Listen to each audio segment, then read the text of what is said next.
My name is Ren Kisaragi, and until the beginning of my second year of high school, my greatest talent was being almost good at things. I was almost good at basketball, almost good at video games, almost good at waking up before my alarm. I once came second in a class sprint because the guy in first place tripped over his own shoelace and still somehow crossed the line before me. So when I woke up one Monday morning and saw a tiny blue sentence floating above my face, I assumed I was still dreaming. Reaction speed increased by 1%. That was it. No thunder. No magic circle. No ancient god asking me to defeat a demon king. Just one boring sentence hovering over my pillow like the world's cheapest mobile game notification. I waved my hand through it. Nothing happened. I blinked. It vanished. Then my alarm clock fell off the shelf. I didn't even think. My hand shot out from under the blanket and caught it before it hit the floor.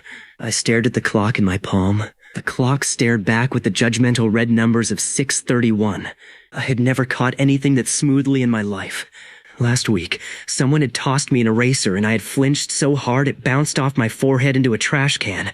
I decided the catch was luck. 30 seconds later, my mother opened my door, threw a rolled-up sock at my face, and told me to get up. I caught that too. She froze. I froze. Then she threw the second sock. I caught it with my other hand. For some reason, that made her suspicious. She accused me of secretly joining a ninja club. I told her no such club existed at our school. She said that was exactly what a ninja club would want people to think.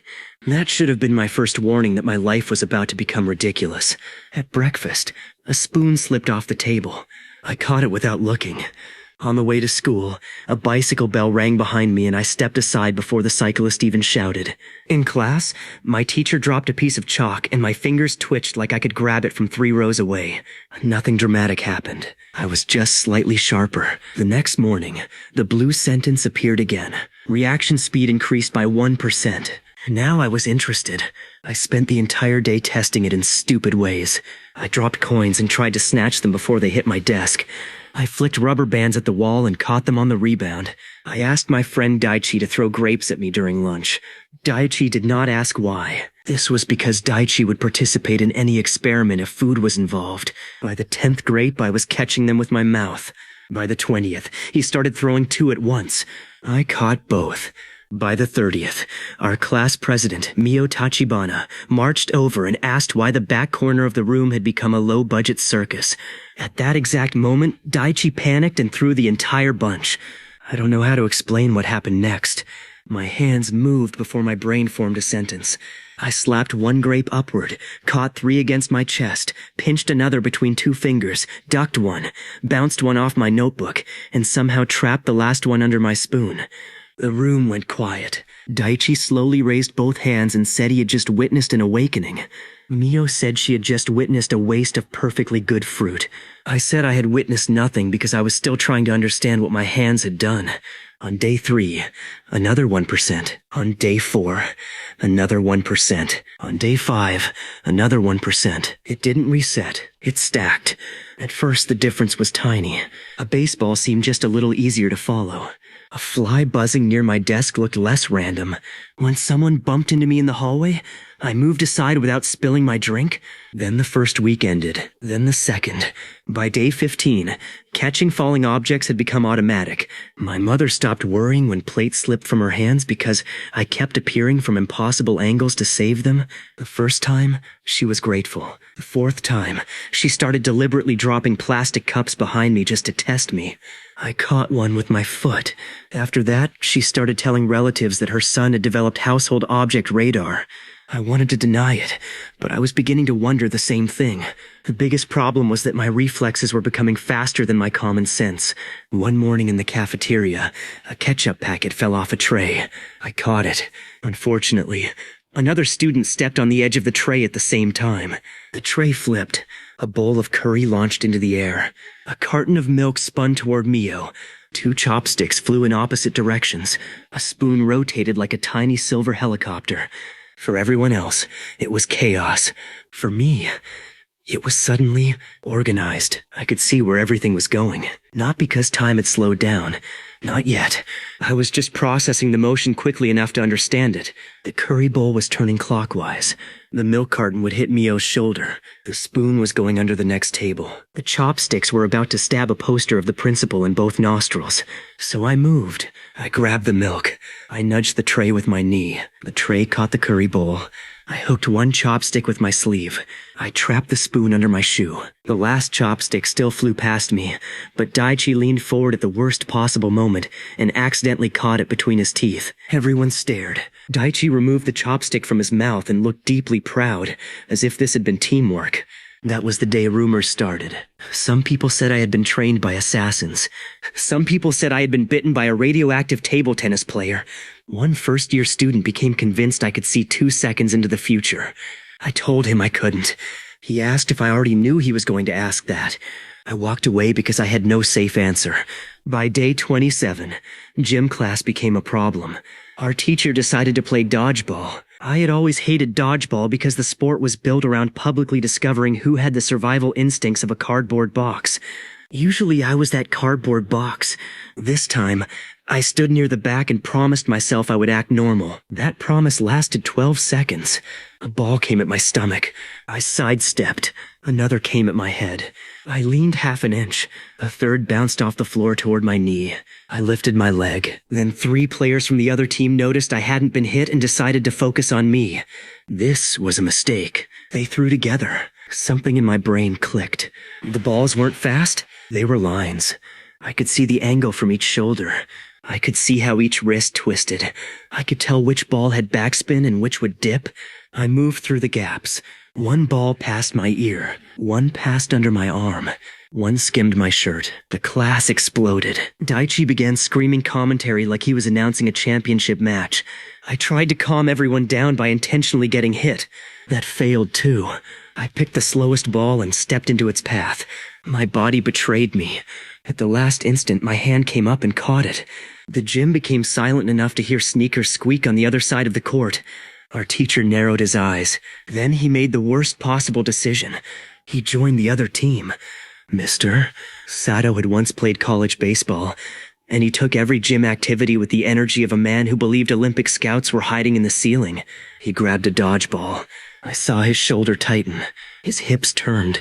His fingers released. For one strange instant, I knew exactly where the ball would go before it had fully left his hand.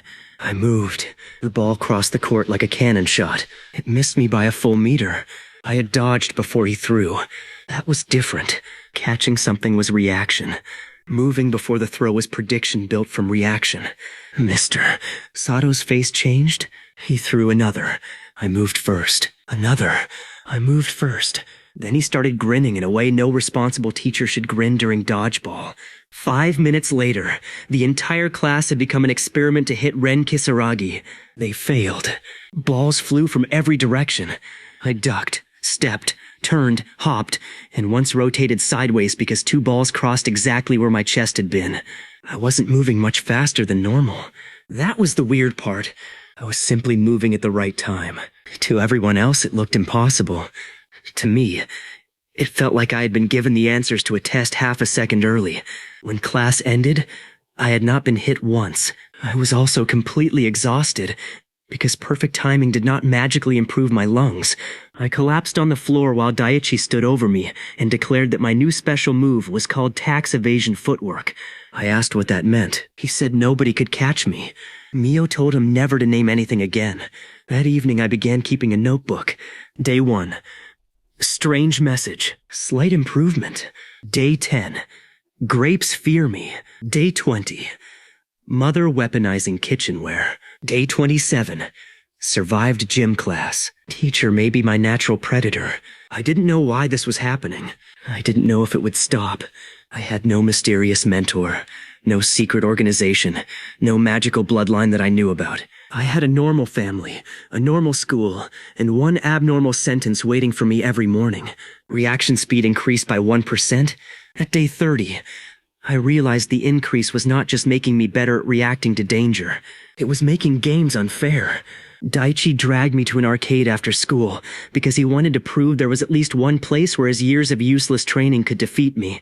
His chosen battlefield was a rhythm game with 6 glowing buttons and enough flashing lights to trigger memories from a life I had never lived. Daichi was good. Actually, that was too weak. Daichi transformed.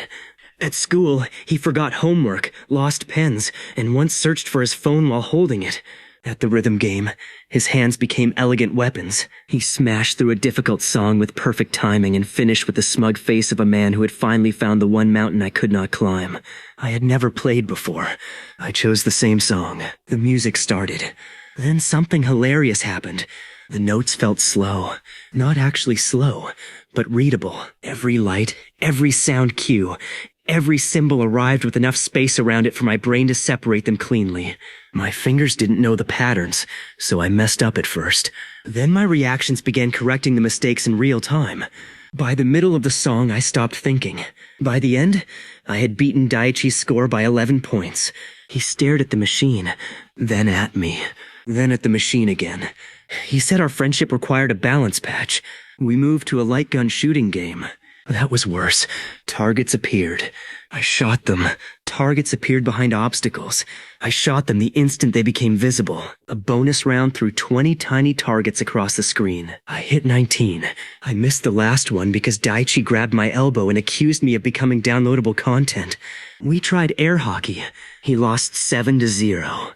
We tried a boxing reaction machine where lights flashed randomly. I broke the local high score. We tried a game where you had to slap a plastic button when a crab popped out of a digital hole. I achieved a score so high the machine printed a maintenance error. The arcade employee came over, looked at the screen, looked at me, and asked me to please stop bullying the crab. By day 42, I had learned my first important rule. Seeing fast did not mean moving fast. This rule was introduced to me by a mosquito. I saw it land on my arm. I saw its tiny legs touch my skin. I saw its body angle forward. I knew exactly when to slap.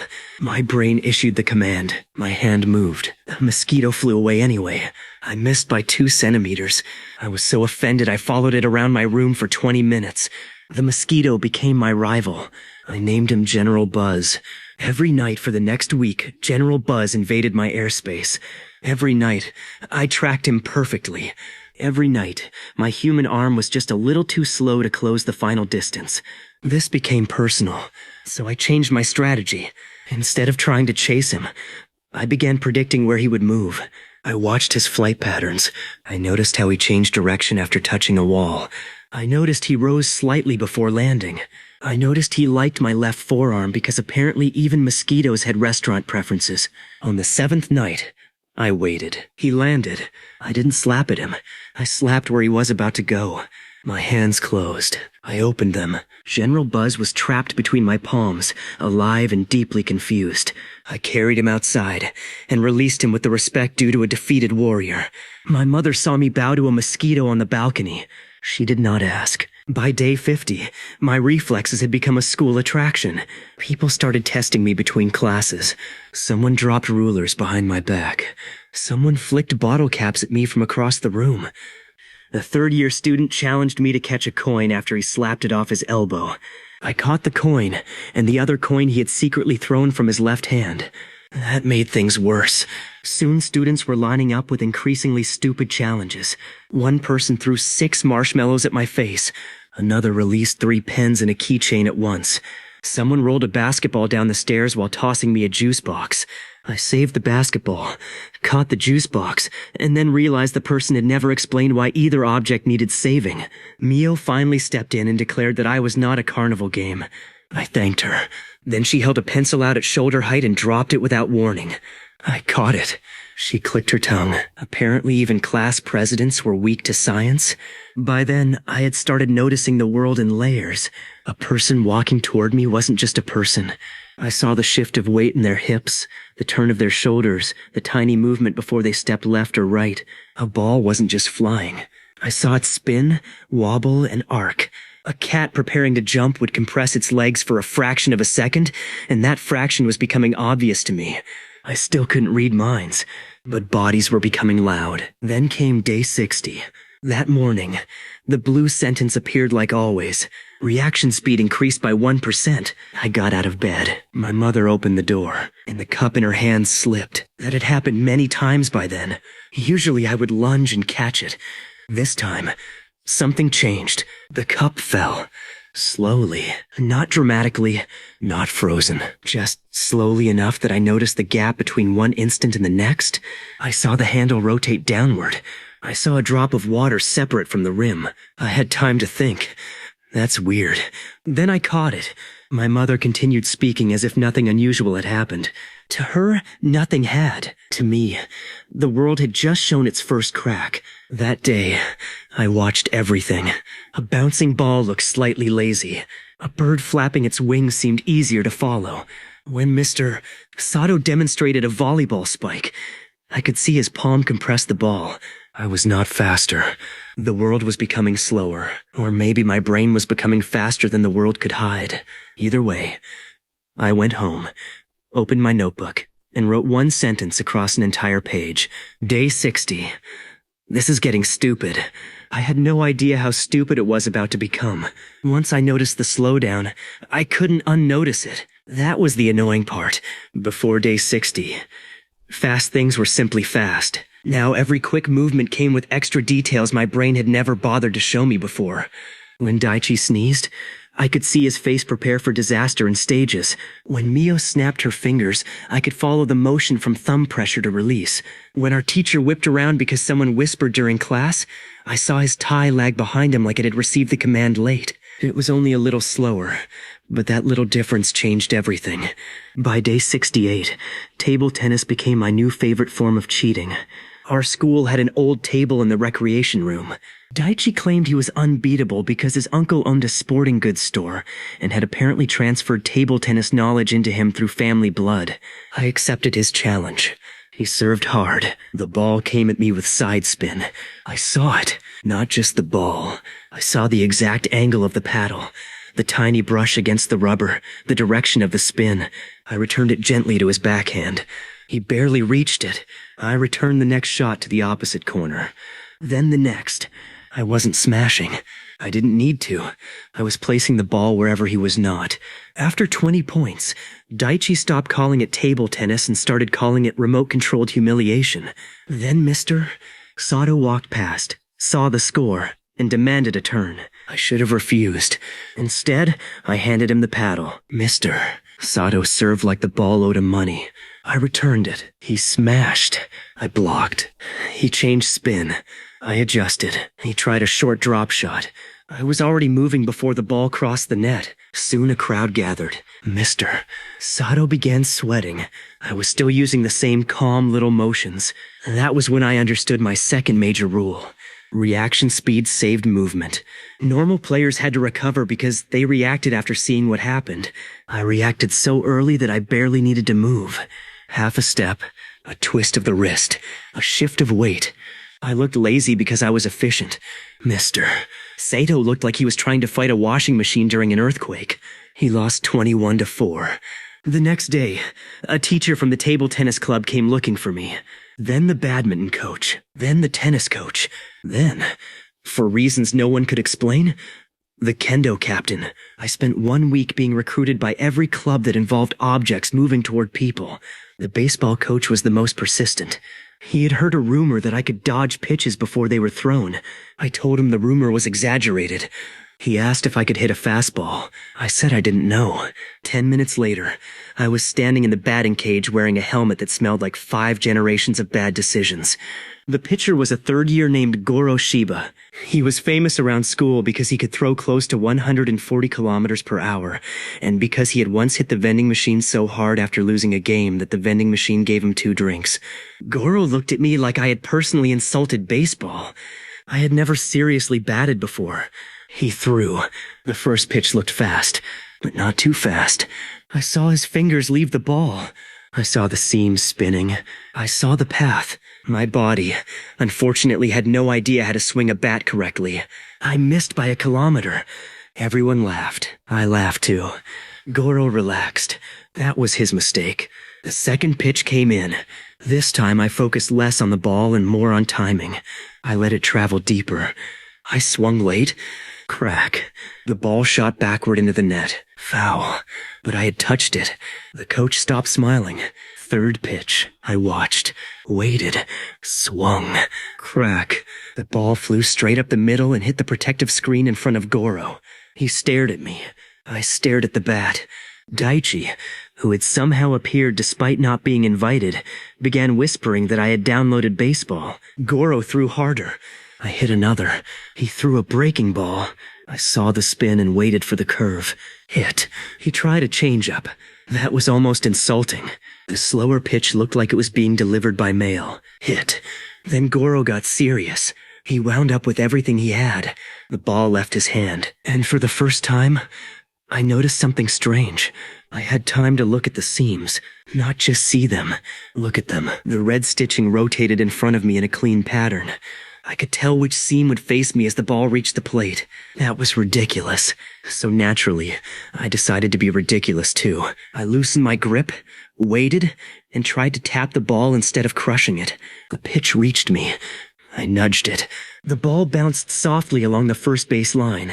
The coach looked offended. Goro looked betrayed. Daichi looked delighted. I had turned the fastest pitch of the day into a tiny, polite ground ball. The baseball coach tried to recruit me on the spot. I refused because I had discovered a problem much worse than competition. Sports were getting boring. Not all sports. I still lacked strength, technique, stamina, and every other useful athletic skill. But anything based heavily on reaction began feeling unfair. Badminton smashes became readable. Tennis serves became predictable. Goalkeeping in soccer became a puzzle with obvious arrows. Even basketball steals became easy, because I could see the instant a dribbler lost full control of the ball. At first, this was amazing. Then I realized I had accidentally become the most annoying substitute player in school. Every club wanted me for practice.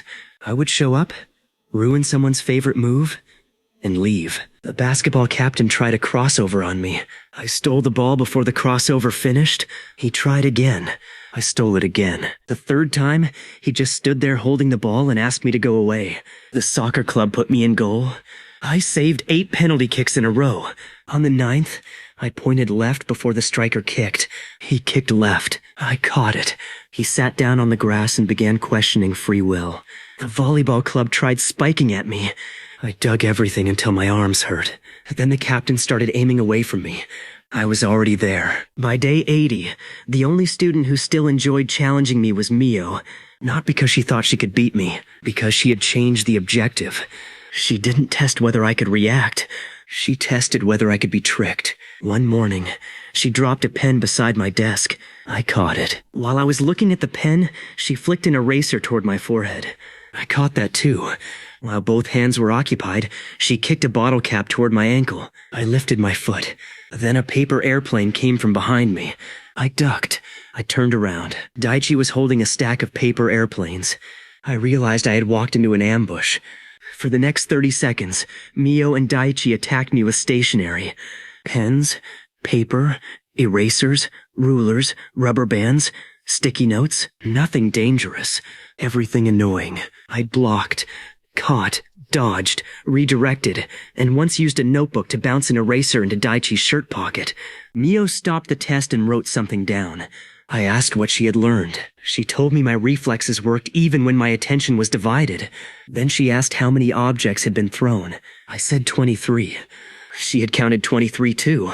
That was when we both realized my improvement might include more than raw reaction speed. My brain was becoming better at tracking multiple movements at once. So Mio made a test. She rolled 4 different colored marbles across a table and told me to track the blue one. Easy. Then 6 marbles. Easy. Then 10. Still easy. Then Daichi sneezed, bumped the table, and sent the entire box of marbles onto the floor. There were 58. They exploded in every direction. I looked down.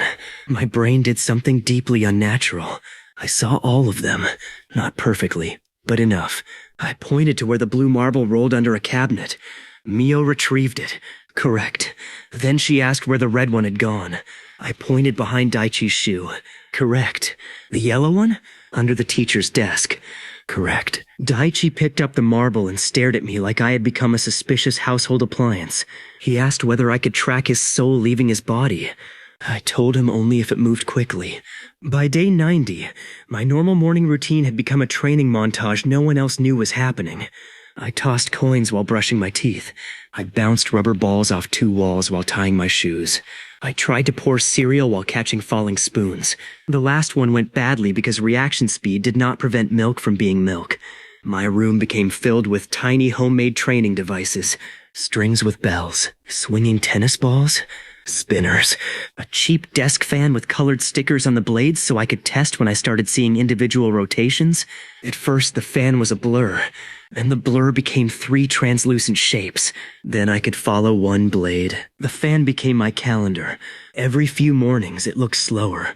On day 97, I could read the tiny manufacturer's logo on the center cap while the fan was spinning at full speed. I turned it off and stared at my reflection in the black screen of my computer. I still looked normal. Messy hair, sleepy eyes, same face. But the world around that face was changing speed. Then the school festival arrived. And because the universe hates calm people, my class decided to run a maid cafe and a carnival game booth at the same time. I tried to volunteer for cooking. Mio refused. She put me at the game booth. The game was simple. Students paid for 3 chances to throw a foam ball and knock down stacked cans. My job was supposed to reset the cans. That lasted exactly 7 minutes. A little kid threw a ball too high. It bounced off the wall, hit a sign, ricocheted toward a tray of drinks, and I caught it behind my back. A crowd noticed. Someone shouted that the reflex guy was here. That sentence destroyed my afternoon. Suddenly, nobody cared about knocking down cans. They wanted to throw balls at me. Mio saw the line forming, thought for 3 seconds, and transformed my suffering into revenue. The new game became hit Ren once with 3 foam balls and win a giant stuffed bear. I asked whether I had agreed to this. Mio said the class budget had agreed for me. The first challenger was easy. The second tried throwing 2 balls at once. The third bounced one off the ceiling.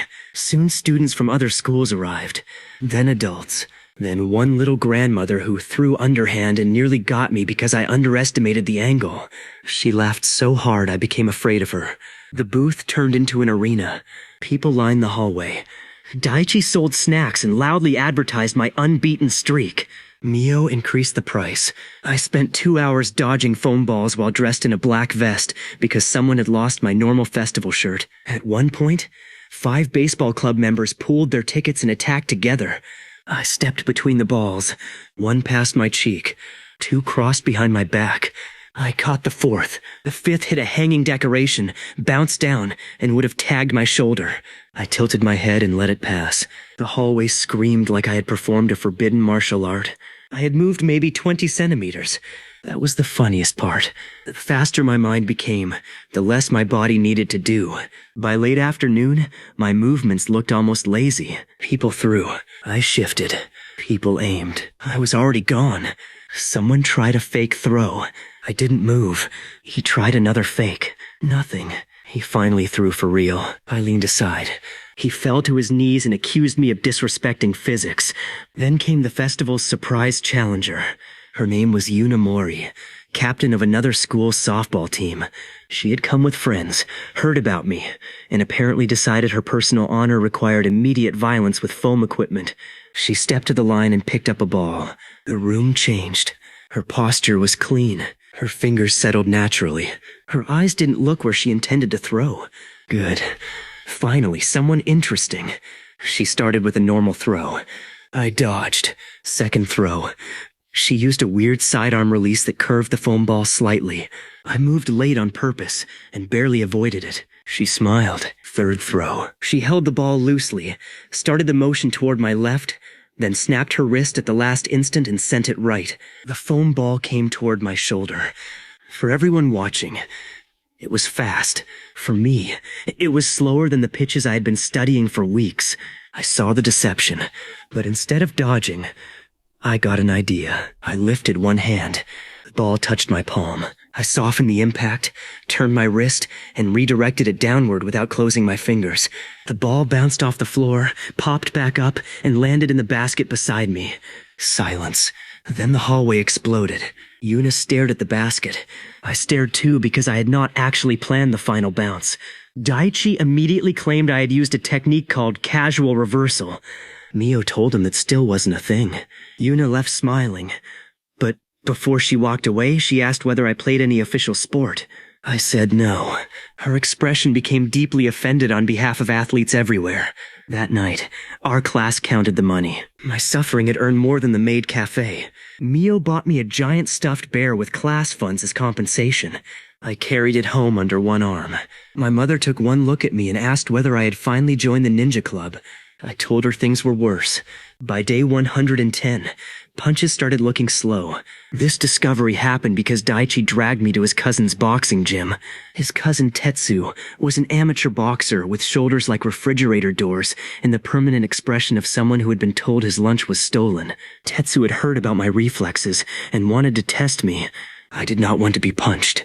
This felt like a reasonable position. Daichi said we would use soft gloves and headgear. I said soft gloves attached to Tetsu were still Tetsu. 5 minutes later, I was in the ring. My life had a pattern. Tetsu promised he would throw light jabs. He raised his guard. I raised mine badly. He jabbed, and the punch looked obvious. His shoulder moved first, then his elbow.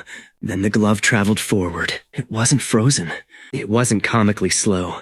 But I had enough time to see every stage. I moved my head aside. He jabbed again. I moved. Again. I moved. Tetsu increased speed. Still easy. He added a cross. I saw the hip rotation and stepped outside it. Then a hook. I ducked. He stopped. Daichi stopped laughing. I realized something uncomfortable. I could read a trained fighter's attacks the way I read a bouncing ball. Tetsu asked if he could go faster. I said yes, which proves power does not improve intelligence. He attacked with a short combination. Jab, cross, hook. To me, the sequence opened like 3 doors, one after another. I slipped the jab, tilted from the cross, and moved under the hook. My body was not faster than his, but I started moving at the first tiny signal before each punch fully existed. Tetsu tried again. This time I touched his glove with 2 fingers as it passed. Then the next glove. Then the next. Tap, tap, tap. It was unbelievably rude. I knew that.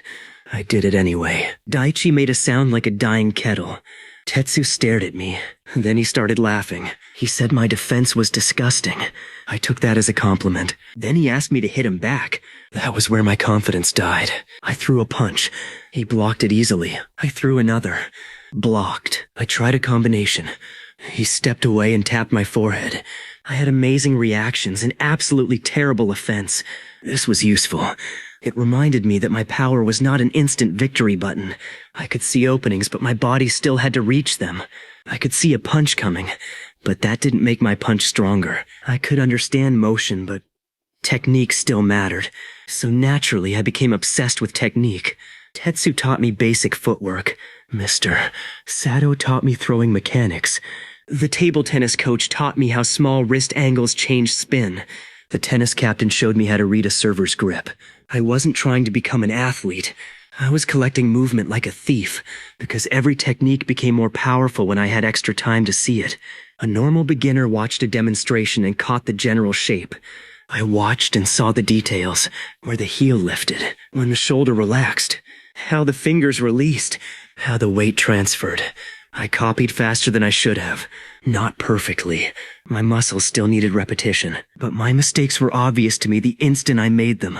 It was like practicing with a coach inside my own skull. By day 120, I could slip punches smoothly enough that Tetsu stopped calling me a beginner and started calling me an annoying ghost. By day 125, I could return table tennis serves with enough spin to make Daichi physically leave the room. By day 130, I had learned to juggle 5 balls. I tried 6. One hit me in the head. I respected juggling more after that. Then came day 137, the day of the falling glass. I was at a family restaurant with Mio and Daichi after school. We were studying, which meant Mio was studying, I was pretending to study, and Daichi was building a tower out of sugar packets. A waiter passed behind us carrying a tray. Someone stood up too quickly. Their chair bumped the waiter. One water glass slid off the tray. I heard the tiny scrape. I turned. The glass was already falling, and the world slowed down. Not a little. Not enough to merely notice. The glass hung in the air. I could see water climbing the inside wall as it tilted. I could see separate droplets pulling away from the rim. I could see the waiter's eyes widening one tiny fraction at a time. The sound of the restaurant stretched strangely in my ears. I had time to think. Then I had more time. Then more. The glass had fallen maybe 10 centimeters. For everyone else, less than a heartbeat had passed. For me, it felt like an entire decision. I looked at the glass. I looked at the tray. I looked at the floor. I actually had enough time to be annoyed that I had left my notebook open to the wrong math problem. Then I reached out and caught the glass. The world snapped back to normal rhythm. Water splashed against my fingers, but none spilled. The waiter thanked me. Daichi kept talking for half a second before noticing what I had done. Mio did not speak. She had seen my face. I slowly set the glass on the table. My heart was pounding. Not because I had saved a glass. Because for the first time, one falling object had given me enough subjective time to get bored. That night, I stood in my room with a plastic cup. I dropped it. Slow. I dropped a coin. Fast but readable. I bounced a tennis ball. Easy. I turned the fan to maximum speed. Each blade was clear. I watched the second hand of my wall clock. Tick. A gap. Tick. Another gap. The gaps were growing. I opened my notebook. Day 137. A falling glass took forever. Then I added a second line. If this keeps increasing every morning, what does day 300 look like? I stared at the question. The answer was obvious. Extremely annoying. The answer started arriving 1% at a time. Day 140. Reaction speed increased by 1%. Day 141. Reaction speed increased by 1%. Day 142. Same sentence. Same blue glow. Same increasingly unreasonable brain. By then, I had stopped wondering whether the message would appear. I woke up expecting it the way normal people expected sunlight. The real question was what ridiculous thing would become easy next. On day 145, it was flies. A fly entered our classroom during lunch. Normally, one fly can defeat 30 students because humans become idiots the moment a small insect starts making circles around their heads. People swatted notebooks at it. Someone opened a window and somehow made the fly go deeper into the room. Daichi stood on a chair like a general directing troops. I watched the fly. Its wings were still too fast for me to see cleanly, but its body movements were simple now. Every sudden turn had a tiny preparation. Every landing had a path. It buzzed toward the ceiling light. I picked up an empty paper cup. Mio looked at me and immediately told everyone to stop moving. The fly descended. For me, the motion stretched. I waited until it committed to landing on a desk. Then I placed the cup over it. No slap. No chase. No drama. Just one soft tap. The class stared at the cup. I slid a sheet of paper underneath and carried the fly outside. Daichi said I had arrested it. By day 150, I could catch chopsticks dropped vertically from someone else's hand before they fell 10 centimeters. By day 153, I could read the numbers on a spinning prize wheel. By day 158, I realized rain was beautiful and also extremely irritating. A summer storm hit while I was walking home. At first, I ran like everyone else. Then I stopped under a shop awning and watched. Raindrops didn't look like silver lines anymore. They looked like drops. Thousands of them. Each one fell on its own path. Some merged in the air. Some struck railings and burst into smaller droplets. Water kicked off car tires and fans I could follow individually. It was amazing. Then Daichi ran out from the shop with an umbrella, opened it directly beside me, and sprayed me with water from the edge. I dodged the first half of the droplets and got hit by the second half because there were too many. He laughed until I stole the umbrella. That storm gave Mio another terrible idea. Water balloons. The next afternoon, we met at a park with a bag of them. Mio wanted to test whether I could track fluid motion inside a flexible object. Daichi wanted permission to throw things at me. Our scientific standards were uneven. They started gently. 1 balloon. I dodged. 2. I dodged. 3 from different angles. I moved between them. And Daichi discovered the concept of throwing balloons upward so they dropped from above. That became harder. I could see every balloon. The problem was my body only occupied one body-sized amount of space, and the balloons were turning the ground around me into a wet minefield. I began redirecting them instead. A balloon came toward my shoulder. I touched its side with my palm and guided it past me. Another came low. I flicked it upward with my forearm. It sailed behind me and exploded against Daiichi's chest. He stood completely still, soaked from neck to waist. Mio wrote something in her notebook. Daiichi accused me of returning ammunition to sender. And then he grabbed 2 balloons and rushed me directly. That was technically not part of the experiment. I saw him coming from 5 meters away. He tried to crush both balloons against my shirt. I stepped aside at the final instant. Daiichi continued forward and collided with a park sprinkler. The sprinkler activated. He got hit in the face. I learned nothing from this except that perfect reflexes cannot improve your friends. Around day 160, another problem appeared. Boredom between moments. This sounds fake, but imagine seeing something thrown at you and having enough mental time to think through several options before it arrives. At first, that extra time feels powerful. Then you start doing stupid things inside it. During badminton practice, a smash came at me. I had time to think. I could block this normally. Then I thought, maybe backhand. Then, no, forehand would be cleaner. Then I wondered what we were having for dinner. Then I remembered I needed shampoo. Then I returned the shuttle. The whole mental journey happened inside a fraction of a second. I started using fast moments to make tiny to-do lists. Baseball pitch coming in? Remember to charge phone. Tennis serve approaching? Buy notebook paper. Daiichi flicking my ear from behind? Move head left. Also finish history homework. This became so natural that my grades improved. Not because I became smarter. Because people kept throwing things at me, and I used the extra subjective time to remember assignments. Mio called this the dumbest study method she had ever seen. Then our school announced the athletics festival.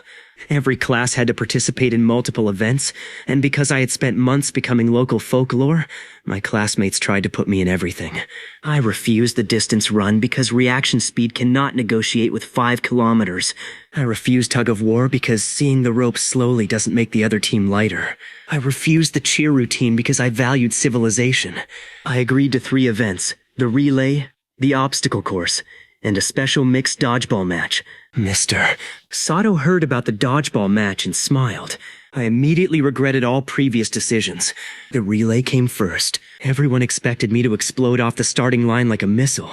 I didn't. My sprint speed was good now because of training, but not supernatural. My advantage was the start. The instant the starter pistol moved, I saw the finger pressure change. I reacted to the sound almost before everyone else understood there had been a sound. I launched perfectly. For the first 20 meters, I had a lead. Then the actual fast runners began catching me. This was educational and humiliating. I ran like my dignity was attached to the baton. By the exchange zone, another runner was beside me. Our next teammate, a nervous first-year substitute named Haru, started too early. The baton pass looked doomed. To me, it unfolded slowly. I saw Haru's hand drift too high. I saw my own baton angle slightly wrong. I adjusted while sprinting, rotated my wrist and placed it exactly into the space his fingers were closing around. Perfect exchange. We won by less than half a second. Everyone praised my speed. I knew the baton pass had saved us. The obstacle course was more fun. It included hurdles, hanging bags, rolling balls, a balance beam, and a final section where volunteers fired foam darts from both sides. Whoever designed it had apparently been raised by game show producers. The hurdles were normal. The hanging bags were slow. The rolling balls looked like lazy boulders. Then I reached the dart section. 6 students aimed toy blasters. I smiled. This was my natural habitat. The first darts came from the left. I stepped through them. 2 from the right. I ducked. 3 straight ahead. I turned sideways and passed between the spread. The crowd made a sound that encouraged me to become worse as a person. So when the last volunteer fired directly at my face, I caught the foam dart between 2 fingers while still running. That was unnecessary. I know. But if you give a teenager supernatural reflexes and an audience, responsible choices become unlikely. I crossed the finish line with the dart still between my fingers. Daiichi later told me 3 different students changed their profile pictures to screenshots of that moment. Then came dodgeball. Our opponents had trained specifically for me. This sounds absurd because it was a school athletics festival, but I had become a tactical issue. They assigned 2 players to throw high, 2 low, and 1 to fake. Their plan was to limit my escape routes. It was smart. It almost worked for 8 seconds. Then I realized I didn't have to dodge every ball. I could use the balls against each other. 1 came high from the left, 1 came low from the right. I stepped back. They collided in front of me. 2 more arrived. I caught 1 and used it to block the other. The crowd lost its mind. The opposing captain shouted something about that not being spiritually legal. I threw the ball back, but instead of aiming at him, I bounced it off the floor toward a player watching my shoulders. He reacted late. Out. This was where my months of collecting movement finally mattered.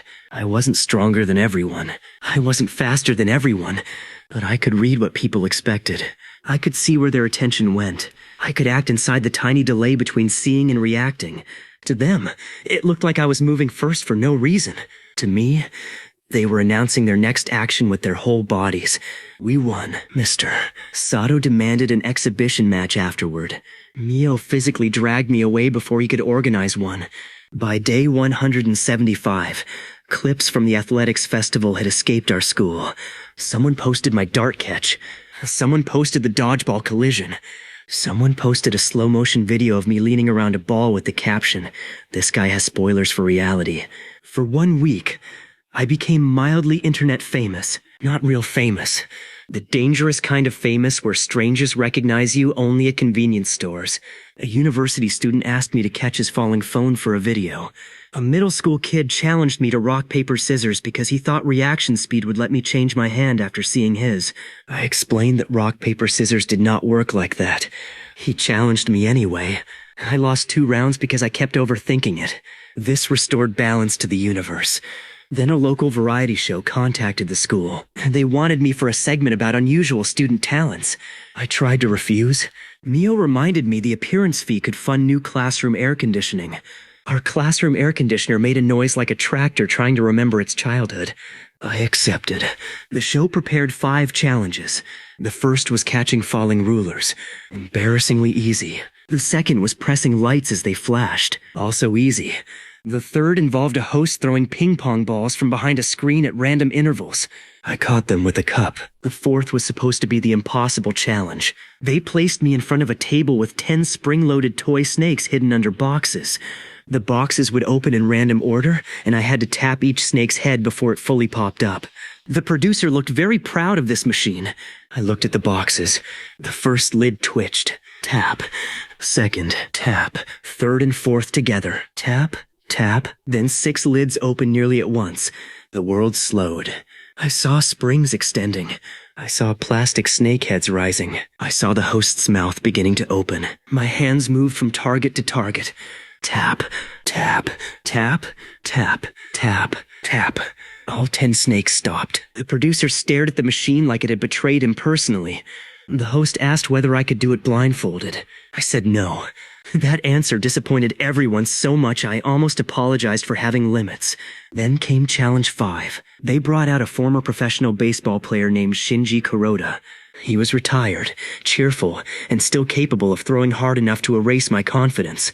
The challenge was simple. Stand behind a safety screen with one arm exposed and press a button the instant I saw the ball leave his hand. They would measure my response. I wasn't supposed to hit the pitch. Good. Kuroda wound up. The moment became wide. His front foot planted. His torso rotated. His elbow came through. His fingers released. I pressed. The machine beeped. The technician looked at the number. Then he checked the cable. Then he reset the machine. We tried again. Same result. The host asked whether something was wrong. The technician said my measured response was so fast that the system was registering me close to its lower reliable limit. I smiled awkwardly. Kuroda did not smile awkwardly. He looked interested. He asked if I could tell what pitch he was throwing. I watched another delivery. Fastball. Another. Slider. Another. Change up. He narrowed his eyes. Then he hid the ball deeper in his glove and changed his setup. I still read the release. Not always before it left his hand, but almost immediately after. My brain had enough time to inspect the initial spin. The segment went from cute student talent to retired athlete questioning his career choices. When the episode aired, my school got its air conditioner. I got a nickname I hated, the human slow-motion camera. Daichi shortened it to Camera Boy. I told him I would use my powers to catch every snack before it reached his mouth. He stopped for almost one day. By day 185, cars started looking manageable. I need to explain that carefully because I did not suddenly think I could outrun vehicles. I could not. A moving car would still flatten me with great efficiency. But traffic no longer looked like a blur of threats. I could judge closing speed better. I could see when a driver began braking. I could predict whether a bicycle would cut across the street from the angle of its front wheel. Crossing roads became strangely calm. I still waited for the light because supernatural reflexes do not make jaywalking intelligent. Then one afternoon, a delivery scooter lost a box. The box hit the road and burst open. Dozens of small oranges rolled across an intersection. This should not have been my problem. Unfortunately, Daichi shouted my name like he was summoning a specialist. A woman stepped back to avoid the fruit and dropped her shopping bag. A cyclist swerved. Another orange rolled under a parked car.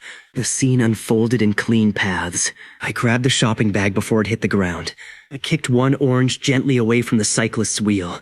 I caught another that bounced off the curb. Then I realized I had become involved in orange traffic control. The scooter driver ran over apologizing. Mio, who was with us, told me not to enter the road. I agreed. So I stayed on the sidewalk and began stopping oranges as they arrived. One with my shoe, one with my hand, two against a shopping basket. A final orange bounced high off the curb toward Daichi. He tried to catch it. It hit him in the chest. Some things were beyond my power. On day 192, a speeding bicycle gave me my first real scare in weeks. I was leaving a bookstore when a kid on a bike came down the sloped sidewalk too fast. His chain had slipped.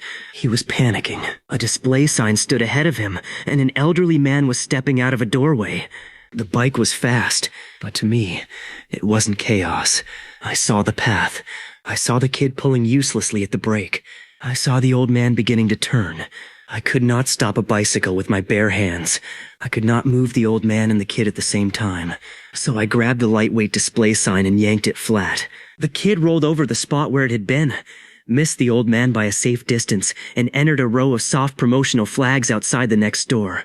He emerged wrapped in fabric that said grand reopening. No one was hurt. The store manager looked at the flattened sign. The kid looked at me. Daichi, who had watched the whole thing, announced that I had solved a traffic accident by deleting furniture. That sentence became my strategy for the next month. I couldn't always move faster than danger, but I could change the environment before danger arrived. A falling box? Move the cart under it. A rolling bottle? Nudge a bag into its path. A ball flying toward a window? Open the curtain and let the fabric absorb it. The world became a giant puzzle where I got extra thinking time. By day 200, my brain had become so comfortable inside fast moments that I started experimenting with ridiculous restrictions. Catch a coin using only 2 fingers. Dodge a foam ball without moving my feet. Return a table tennis serve while holding a drink in my other hand. Follow 3 thrown objects while reading 1 line of text. Mio called these exercises useful. Daichi called them the training arc. I told him my entire life had become a training arc without the budget for dramatic background music. He started humming whenever I practiced. I regretted giving him ideas. Then, on day 206, I discovered the most dangerous place for a person with enhanced reaction speed. A conveyor belt sushi restaurant. It started normally. Plates moved past us at a steady pace. To me, the belt looked painfully slow.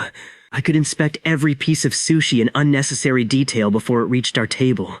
I could see the wobble of salmon, the vibration of little signs, the rotation of sesame seeds on rolls. Daichi noticed I was suffering, so he created a game. He would point to a plate at the last possible second, and I had to grab it before it passed. Easy. Then he pointed later. Still easy. Then he began faking. I ignored the fakes. Mio joined in from across the table. Soon both of them were pointing randomly while I snatched selected plates with one hand. A nearby child saw us and began cheering. Then the child's father joined by pointing at plates for me. Then another table noticed. Within 5 minutes, half the restaurant had turned my dinner into a reaction game. Someone pointed to tuna. Grab. Egg. Grab. Shrimp. Grab. A dessert cup appeared. 3 people pointed at once. I grabbed it. The restaurant manager came over. I assumed we were being thrown out. Instead, he asked if I could help retrieve a plate that had accidentally been placed on the wrong belt lane before it reached a customer with an allergy. That was how my supernatural gift was briefly used to correct sushi logistics. I reached across at exactly the right gap, switched 2 plates, and sat down. Daichi looked deeply moved. He said I had found my calling. I told him I was never speaking to him again. By day 215, I could tell when a phone was about to slip from someone's hand by the tiny change in their grip. I caught Daichi's phone 3 times in 1 week. The 4th time, I let it fall onto his bed because I wanted him to experience consequences. He looked at me with betrayal. I felt nothing. Then came day 220. I woke up. The blue message appeared. Reaction speed increased by 1%. I went downstairs. My mother was making breakfast. A glass sat near the edge of the counter. Her elbow bumped it. The glass tipped, and time opened like a door. The glass began to fall. I watched it rotate. I had enough time to look at the clock. I had enough time to notice a crumb on the table. I had enough time to wonder why the refrigerator was making a humming noise. The glass had barely moved. I stepped closer. My own body felt heavy compared with my thoughts, like I was piloting myself through thick water. I reached out and caught it. Normal sound rushed back. My mother thanked me without turning around. I stood there holding the glass.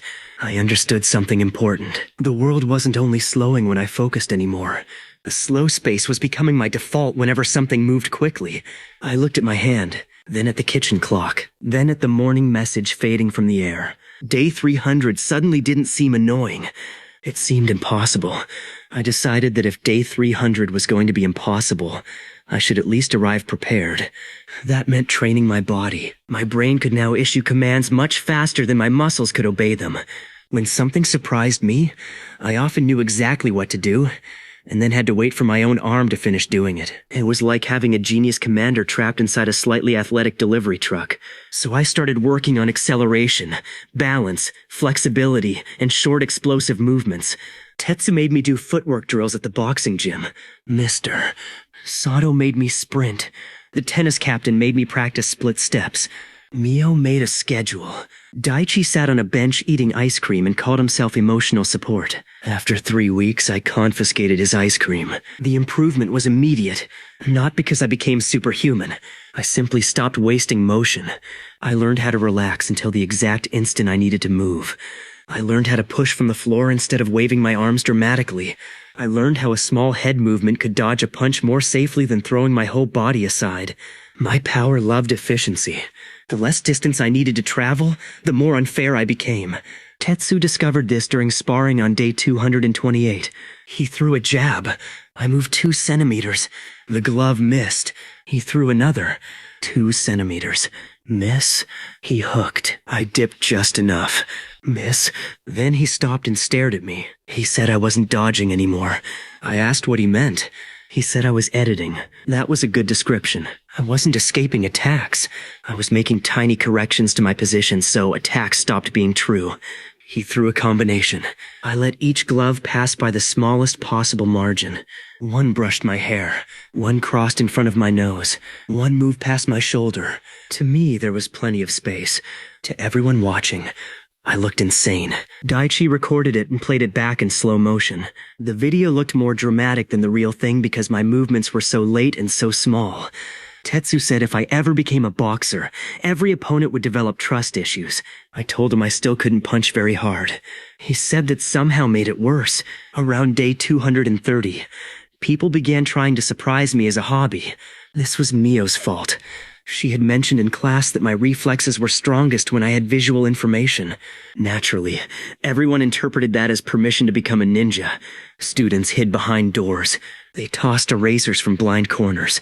They tried clapping beside my ears. Someone put a rubber spider on my desk. The spider did not move, so my reaction speed did nothing. I screamed normally. This delighted the entire class. For 3 days, rubber insects appeared everywhere. My shoe locker, my backpack, my pencil case. Inside a textbook, supernatural perception had finally met its true counter. Cheap plastic spiders. I declared war. I did not throw anything dangerous. I was responsible. I simply became impossible to prank and annoyingly good at returning harmless objects to their owners. A student fired a folded paper football at my desk. I caught it and flicked it back into his open pencil case. Someone tossed a soft eraser from behind me. I leaned aside and it landed in Daichi's soup. That one was technically not my plan, but I accepted the result. Mio tried dropping a fake bug onto my shoulder from above. I saw its shadow and stepped aside. It landed on Daichi. He screamed louder than I had. Justice had a beautiful sound. Then my mother joined the prank war without knowing there was a prank war. She bought a toy cockroach and placed it inside the rice container. I opened the lid. My reflexes did not save me. I jumped backwards so hard I hit the refrigerator. She laughed for 10 minutes. I added a new line to my notebook. Day 233. Stationary objects remain overpowered. By day 240, I had another change to measure. A normal blink felt noticeable. Not slow exactly. More like I could feel the tiny darkness between closing and opening my eyes. A finger snap looked like a full sequence. A thrown playing card rotated slowly enough for me to read its face more than once. This gave Daichi the idea for card throwing. He watched 3 videos online and immediately decided he was a master. His first card traveled 1 meter and fell vertically. His second curved into a trash can. His third flew backward because he released it wrong. Then Mio tried. Her card crossed the room cleanly. Daichi looked personally injured. I picked up the card and tried to copy her motion. My first throw was decent. My second was better. By the 10th, I could see the exact moment the card left my fingers and adjust the release. Soon I was throwing cards accurately across the classroom. This should have remained a harmless skill. It did not. At the shopping mall that weekend, there was a promotional booth where customers could win coupons by throwing oversized foam cards into narrow slots. Daichi saw it. I saw Daichi see it. I tried to keep walking. He grabbed my sleeve. 5 minutes later, I was standing at the booth with 3 foam cards. The employee explained that no one had landed all 3 that day. I looked at the slot. I looked at the card. Throw 1. In. Throw 2. In. Throw 3. The edge clipped the slot, bounced upward, rotated and fell in anyway. The employee stared at the basket. Daichi raised his arms like he had contributed. We won a coupon for 30% off socks. That was perhaps the least impressive reward my power had ever earned. My mother was thrilled. Day 247 brought a more interesting challenge. Our neighborhood shopping street held a summer fair with small games. Ring toss, bottle fishing, target shooting, coin scooping. The usual collection of activities designed to convert confidence into cheap prizes. Reaction speed was not useful for everything. I was still terrible at ring toss. I still couldn't scoop goldfish well because the paper net tore if I moved carelessly. But the target shooting booth used a cork gun with moving targets. That was a mistake. The targets slid left and right behind little cardboard buildings. To me, they moved like tired office workers. I waited for each one, aimed, and fired exactly when it crossed the best line. Pop, pop, pop. Every target fell. The booth owner handed me a large stuffed penguin and asked me not to play again. I respected the request. Then I found a game involving bouncing balls into rotating cups. I won that too. Then a reaction game where a light moved around a circle, and you had to hit a button at the right moment. The machine was not prepared for me. The light seemed to crawl. I pressed the button exactly on the center mark 5 times in a row. The machine played its victory music so loudly that 3 nearby children came over. I gave them the prize tickets. For 1 peaceful minute, I felt responsible and mature. Then I saw Daichi at a stall trying to catch falling noodles with chopsticks for a novelty challenge. He had missed 12 times. I sat beside him. The owner dropped a strand of fake rubber noodle from a device above the table. I caught it. Another. Caught. 2 together. Caught. Daichi looked at his chopsticks, then at mine. He accused me of bringing divine intervention to noodles. I told him skill was skill. He challenged me to use my left hand. I caught 10 more. He bought me grilled corn in silence. That night, fireworks began above the river. I had seen fireworks many times. This time was different. The shell rose. The explosion spread, and I could follow individual sparks expanding outward before they faded. The burst seemed to bloom slowly enough for me to explore with my eyes. I could choose one tiny point of light and track it as it curved down. Everyone around me gasped at the whole firework. I watched pieces. For a few minutes, I forgot jokes, tests, and strange messages. The world looked unbelievably detailed. Then Daichi leaned over and asked whether fireworks were boring to me now. I told him the opposite. I saw more of them. He nodded like he understood something profound. Then he asked if I could catch a spark. I called him an idiot. The next morning, reaction speed increased by another 1%. By day 255, cats were becoming readable. This mattered because the orange cat behind our school had defeated me for months. His name was Professor Whiskers, although no one had asked him. Professor Whiskers liked sitting on a wall until someone approached, then jumping down exactly when they thought they could pet him. I had tried many times. He always escaped. Cats have reflexes that make humans look like furniture, but now I could see his preparation. His shoulders lowered, his rear legs compressed, his tail shifted. I stopped reaching. He waited. I waited. He prepared to jump right. I moved my hand toward the landing point before he launched. Professor Whiskers changed his mind mid-motion and went left. I nearly laughed. He had counter-predicted me. We spent 10 minutes in the strangest duel of my life. I tried to anticipate him. He reacted to my anticipation. I adjusted to his reaction. He adjusted to my adjustment. Mio found us staring at each other across a wall. She asked what I was doing. I told her I had encountered a worthy opponent. Professor Whiskers yawned. Eventually, I stopped trying to win and sat down. The cat walked over on his own and stepped onto my lap. I learned my third major rule. Sometimes the fastest reaction is doing nothing. I wrote that in my notebook. Daichi later added, especially during exams when you don't know the answer. I crossed it out. On day 261, the baseball club needed an emergency substitute for a practice match. Their right fielder had a fever. The backup had twisted an ankle. The coach found me walking past the field and looked at me the way a hungry man looks at a restaurant sign. I tried to escape. Mister. Sato was standing behind me. Some traps cannot be dodged. I agreed to play right field and bat near the bottom of the order. I told everyone I was not joining permanently. The coach nodded too quickly, which meant he was lying about accepting that. Fielding was easier than batting. The crack of the bat came first. My eyes found the ball immediately. I could judge its path early enough to start moving before other fielders would. A fly ball came toward right. I jogged to the landing spot and waited. The ball descended slowly. I caught it. No drama. The next batter hit a hard line drive. That was faster. The ball came off the bat like it had been insulted. My brain stretched the moment. I saw the path toward the gap. I moved 2 steps and reached. The ball smacked into my glove. The batter stopped halfway out of the box. Goro, pitching for us that day, yelled something that sounded like a victory roar mixed with an accusation. Then I had to bat. The opposing pitcher threw hard. The pitch looked slow enough for conversation. I did not actually talk to it, but I had time. I saw the spin. Fastball. I waited. I swung. Clean single. Next at bat. Curveball. I waited for the break. Single. Third at bat. The pitcher became cautious. He tried the outside corner. I let it pass. Ball. He tried inside. I moved my hands and fouled it away. Then he threw a changeup.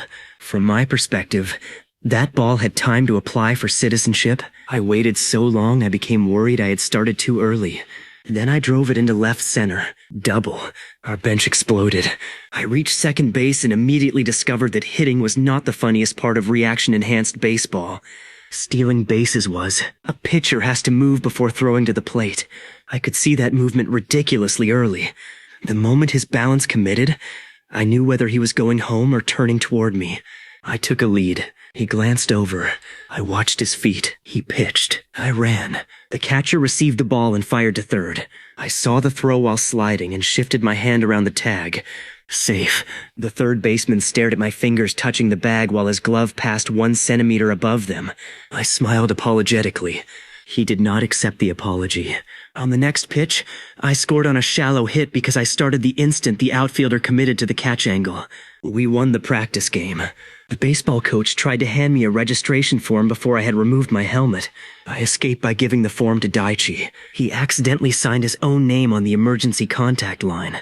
For 3 days, the coach believed Daichi was my guardian. I did not correct this quickly enough. By day 268, I started noticing something funny about people who knew me well. They had adapted. Daichi no longer tried to throw things normally. He used weird bounces, fake motions, and distractions. Mio stopped relying on surprise and began creating situations with too many possible choices. Tetsu hid his punches behind feints. Goro changed his timing. Professor Whiskers remained a cat, and therefore naturally dishonest. My power was getting stronger. But the people around me were becoming harder to read because they knew I could read them. That kept things fun. Mio's best test came on day 271. She placed 3 paper cups upside down on a table with a coin under one. She shuffled them. I tracked the coin easily. She shuffled faster. Still easy. Then she added 2 more cups. Easy. Then Daichi stood behind her and waved both arms to distract me. Still easy. Then Mio stopped using a coin. She put nothing under any cup, shuffled them, and asked where it was. I pointed to the cup I had tracked. She lifted it. Empty. I stared. She smiled. I had reacted perfectly to false information. That annoyed me more than losing any sport. Mio explained that fast perception meant nothing if my assumptions were wrong. I wrote that down. Then I demanded a rematch. She beat me twice more by changing the rules without telling me. On the 4th try, I watched her fingers instead of the cups and noticed she was palming the coin. I caught her wrist gently before the shuffle began. Her smile disappeared. My smile returned. Daichi called it the Battle of the Nerds. We both threw paper cups at him. He missed both catches. Around day 275, I began experimenting with vehicles in the safest, ridiculous way available. Go-karts. A small track outside the city rented electric carts that topped out at a speed fast enough to feel exciting and slow enough that my mother agreed not to disown me. Daichi, Mio, and I went on a weekend. I had driven a cart once as a child and crashed into a tire barrier because I was waving at my father. This time, the track looked different. Every cart's movement was readable. I could see steering corrections. I could judge gaps. I knew when someone was about to drift wide before they actually did. The lights turned green. I reacted first. My cart was not faster than the others, but I never hesitated. I braked at the last useful moment, turned in smoothly, and accelerated as soon as the exit opened. Daichi drove like he was trying to escape responsibility. Mio drove with terrifying precision. I passed Daichi on lap 2. He tried to block me on lap 3. I saw the movement before he completed it and went the other way. He shouted something that was lost under the motor noise. By lap 5, I caught Mio. She defended intelligently, placing her cart exactly where I wanted to go. For 2 corners, I couldn't pass. Then a slower cart ahead forced her slightly wide. The gap opened. To me, it stayed open forever. I turned into it. Our carts passed with safe space, but the timing was so exact that Mio looked at me afterward and asked how long I had seen the opening. I told her the truth, long enough to debate whether taking it would make her angry. She asked what conclusion I reached. I pointed to the finishing screen showing my first place time. She chased me through the parking lot. I could dodge her, but eventually I let her hit me with a folded brochure because friendship requires sacrifices. On day 280, something happened that proved even my ridiculous perception had limits. I went to the supermarket with my mother. A worker was stacking lightweight plastic containers on a tall display. A child bumped the bottom shelf. The display leaned. I saw it instantly. 20 containers began sliding in different directions. My brain mapped the paths. I stepped forward, caught one, redirected another, blocked 3 with my forearm, used my shopping basket to catch 4, kicked the bottom of a rolling container so it popped upward into my hand. For 1 glorious second, I looked like the final boss of Supermarket Organization. Then the top shelf released an entire bundle of toilet paper. It fell straight onto my head. I had seen it coming. I simply had nowhere to go because I was holding 9 containers and standing between my mother and the collapsing display. The toilet paper buried me. No injuries. No broken products, just my face emerging from 12 rolls while my mother laughed hard enough to lean on the cart.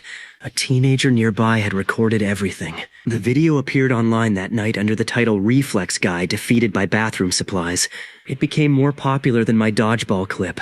I stared at the view count. Daichi sent me 17 toilet paper emojis. Mio sent one message. Perfect reaction. Bad priority management. I added another rule to my notebook. Day 280. Seeing everything does not mean I have enough hands. The next morning, the blue sentence appeared again. Reaction speed increased by 1%. I looked at it and sighed. At this point, I was starting to suspect the universe had no concern for hand capacity. The last 20 days before day 300 felt like watching my own life approach a punchline. Every morning added another 1%. Every few days, some ordinary motion crossed a line and became ridiculous. On day 283, electric hand dryers looked slow enough that I could see the skin on my fingers ripple under the air.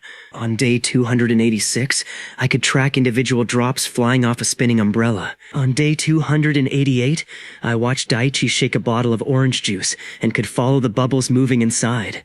He asked why I was staring at his drink. I told him it had become a documentary. He moved his chair away from me. The hardest part was explaining my experience without sounding insane. If I told someone a tennis serve looked slow, they assumed I meant easy to read. I didn't. I meant the racket hit the ball, and my brain had room to notice the strings vibrate. I meant a basketball bouncing off the floor gave me enough time to see the rubber flatten slightly.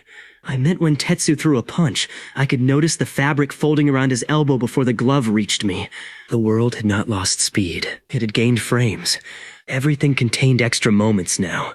Mio tried to measure the change scientifically. She borrowed a high-speed camera from the media club and recorded several tests. A ruler drop, a light response board, a thrown ball, a finger tap after a visual cue. The camera could measure my physical movement, which was fast but still human. What it could not measure was how early I understood what was happening. That gap between knowing and moving had become enormous from my perspective. Mio compared it to having a race car engine connected to normal tires. Daichi said I was a gaming computer using a school mouse. I said both comparisons were offensive to my body. Then Mio built the worst test yet. She borrowed 2 cheap ball launchers from the tennis club and placed them at opposite ends of the gym. They fired soft practice balls at low power. My job was to stand inside a marked square and avoid getting hit for 30 seconds. At first, the machines alternated. Left, right, left, right. Easy. Then she randomized the timing. Still easy. Then she angled one launcher to bounce shots off the floor. Better. Then Daichi appeared with a third basket of foam balls and asked if he could participate. I said no. Mio said yes. Betrayal surrounded me. The test began. One ball came high. One bounced low. Daichi threw badly and hit a wall. The wall bounce was actually the most dangerous one. I stepped forward, tilted my shoulder, turned my hips, and let 3 paths cross behind me. Another ball came toward my chest. I caught it. I used it to tap a second ball aside. A third came at my knee. I lifted my foot and let it pass under. Daichi began laughing so hard his next throw went nearly straight up. I watched it rise. Then I saw the perfect opportunity. I continued dodging the launchers while tracking Daichi's ball overhead. It descended slowly. I moved 1 step left, avoided a machine shot, reached up without looking, and caught Daichi's ball as it fell into my hand. He stopped laughing. Mio stopped the machines. The media club camera operator lowered the camera. Everyone was quiet. I looked at the ball in my hand. Then the operator said the footage was going to look absurd. He was right. In normal speed video, I seemed to drift between shots without urgency. My head turned before balls entered the frame. My hands intercepted objects from outside my vision. The overhead catch looked staged. In slow motion video, the truth was even stranger. My movements began so early. I wasn't reacting to the ball arriving. I was reacting to the first available information that it would arrive. Mio watched the clip several times. Then she asked if I could go earlier than that. I didn't understand. She pointed to a frame before one launcher fired. The machine's internal wheel caused a tiny vibration in the housing. Could I react to that? The next day, we tested it. The launcher hummed constantly, so the vibration was subtle. I watched the plastic casing, waited. There, a tiny tremor. I moved before the ball appeared. The ball fired through the space where I had been. Mio stared at the launcher. Daichi stared at me. I suddenly understood why the first-year student months ago thought I could see the future. From the outside, there was almost no difference anymore. I wasn't seeing the future. I was just stealing information from the present before other people noticed it existed. Day 290 arrived with a new enemy. Automatic doors. I was walking through a department store and realized I could see the exact delay between the sensor noticing me and the glass panels beginning to move. That tiny delay became painfully obvious. I approached another door. Sensor. Pause. Motor. Open. It felt lazy. I started slowing my walk so I wouldn't reach the doors too early. Daichi noticed. He asked why I was losing to a door. I told him the door was thinking too slowly. He laughed so hard he walked into the side panel. That improved my mood. Elevators were worse. Crosswalk signals were worse. Microwaves were spiritually offensive because 1 minute remained 1 minute no matter how quickly I could think. I discovered that enhanced reaction speed is useless against waiting for frozen dumplings. This may be the greatest limitation of my power. To fight boredom, I began carrying a small rubber coin in my pocket. Whenever I had to wait, I practiced flipping it between my fingers, tossing it from hand to hand, or bouncing it off my knuckles. My hands became absurdly coordinated. Not superhumanly fast, but precise.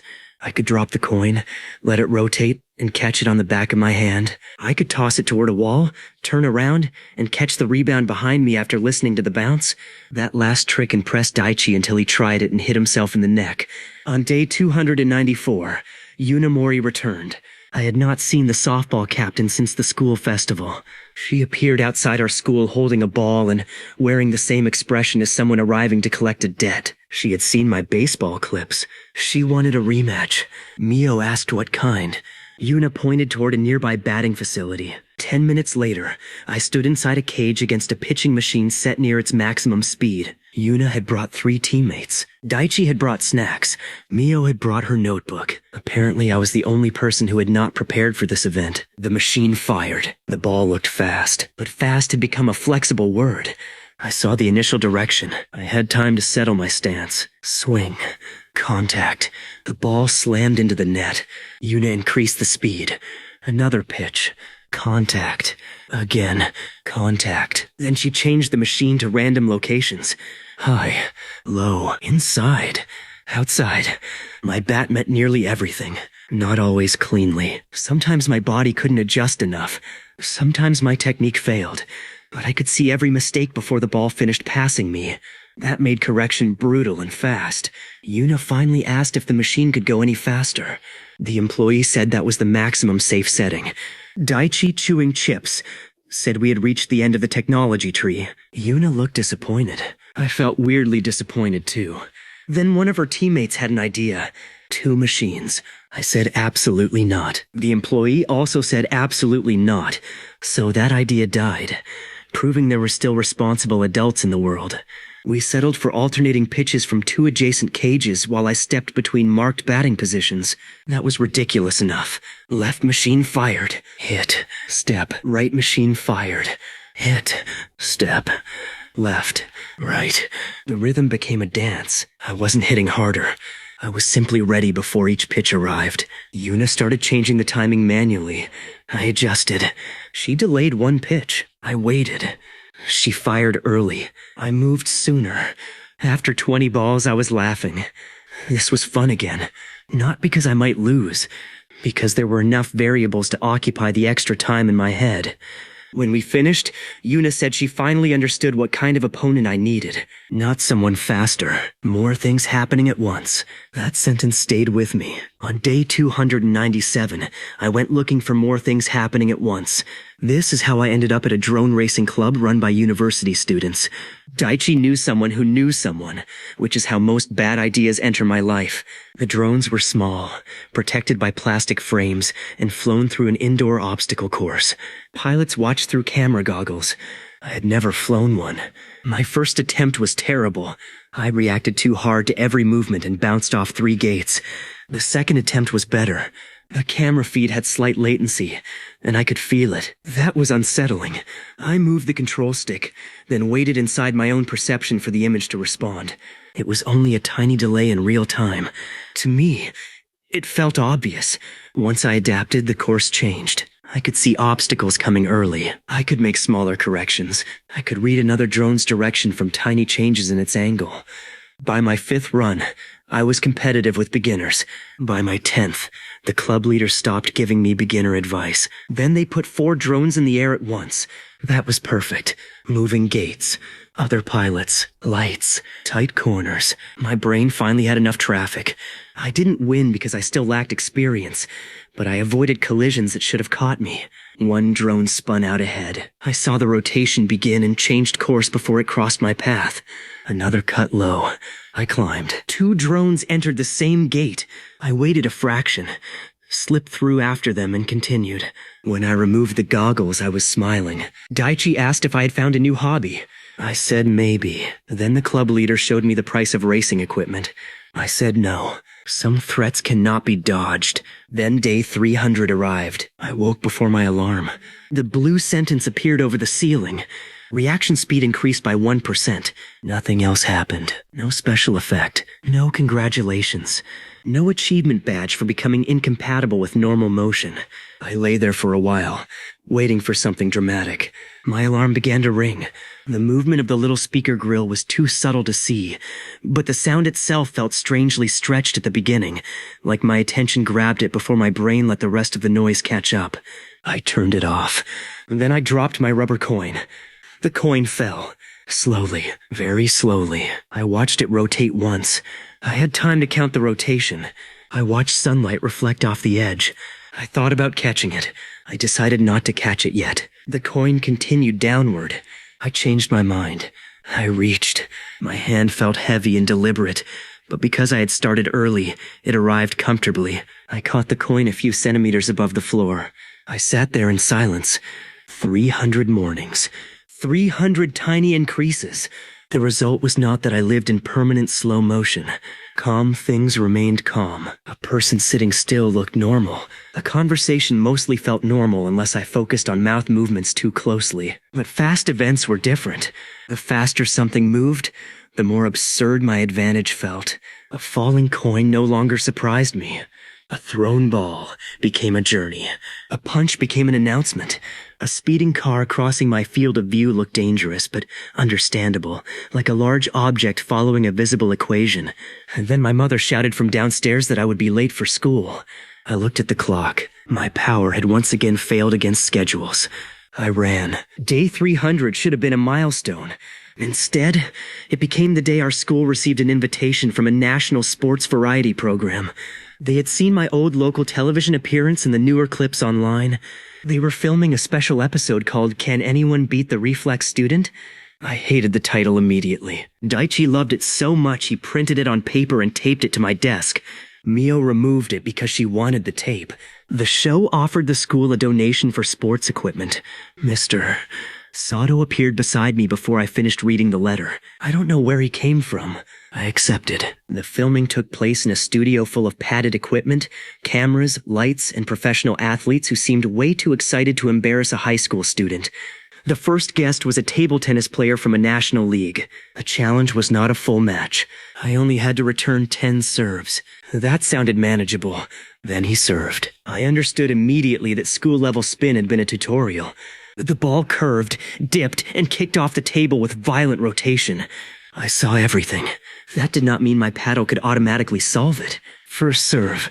I touched the ball and sent it into the ceiling area. The audience laughed. I laughed too.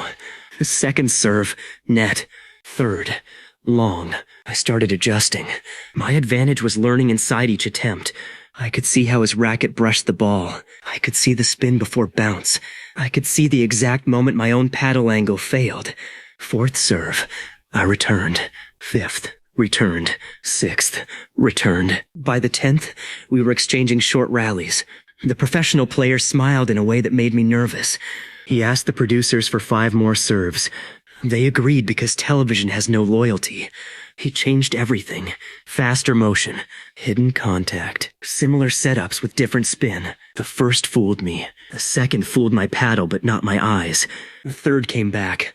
By the fifth, I returned it low enough that he had to step in. He won every actual rally, but I had adapted enough to make him work. That scared me more than beating classmates. Then came a professional goalkeeper who fired soccer balls from a machine at random corners. I had to touch as many as possible. My body became the limit again. I knew where every ball was going almost immediately. But knowing the top left corner was correct did not teleport me there, so I changed how I stood. I moved closer to the center. I reacted to the machine's angle before launch. I used one hand when two would waste distance. I touched 8 out of 10. The goalkeeper touched 9 when he tried. I lost. I was delighted. Finally, a challenge where my brain didn't erase the whole game. The third guest was Tetsu's nightmare made human, a professional boxer known for fast jabs. No actual hitting was allowed. We wore large, soft target mitts on our shoulders, and his goal was to touch one while I dodged inside a marked circle. He moved differently from Tetsu. Less wasted motion, smaller signals. His jab came from almost nowhere. Almost. I saw the shoulder. I moved. Miss. Again. Miss. He feinted. I didn't bite. He doubled the jab. The first missed. The second nearly touched me. The audience reacted. I became focused. He stepped in with a body feint and reached for my opposite shoulder. I turned just enough. His glove brushed the cloth but missed the target pad. He laughed. Then he stopped using rhythm. That made everything harder. Slow pause. Fast jab. Half step. No punch. Sudden reach. My brain had time, but uncertainty filled that time. That was the perfect counter, not speed. Information starvation. With 10 seconds left, he feinted high, moved low, and touched the edge of my left target. The buzzer sounded. I lost again. I bowed to him with genuine respect. Daichi, watching from backstage, later said I looked happier losing to professionals than winning against anyone else. He was right. Then the producers unveiled the final challenge. They called it the Storm Room. It was a large padded square surrounded by 8 machines. Some fired foam balls. Some launched soft rings.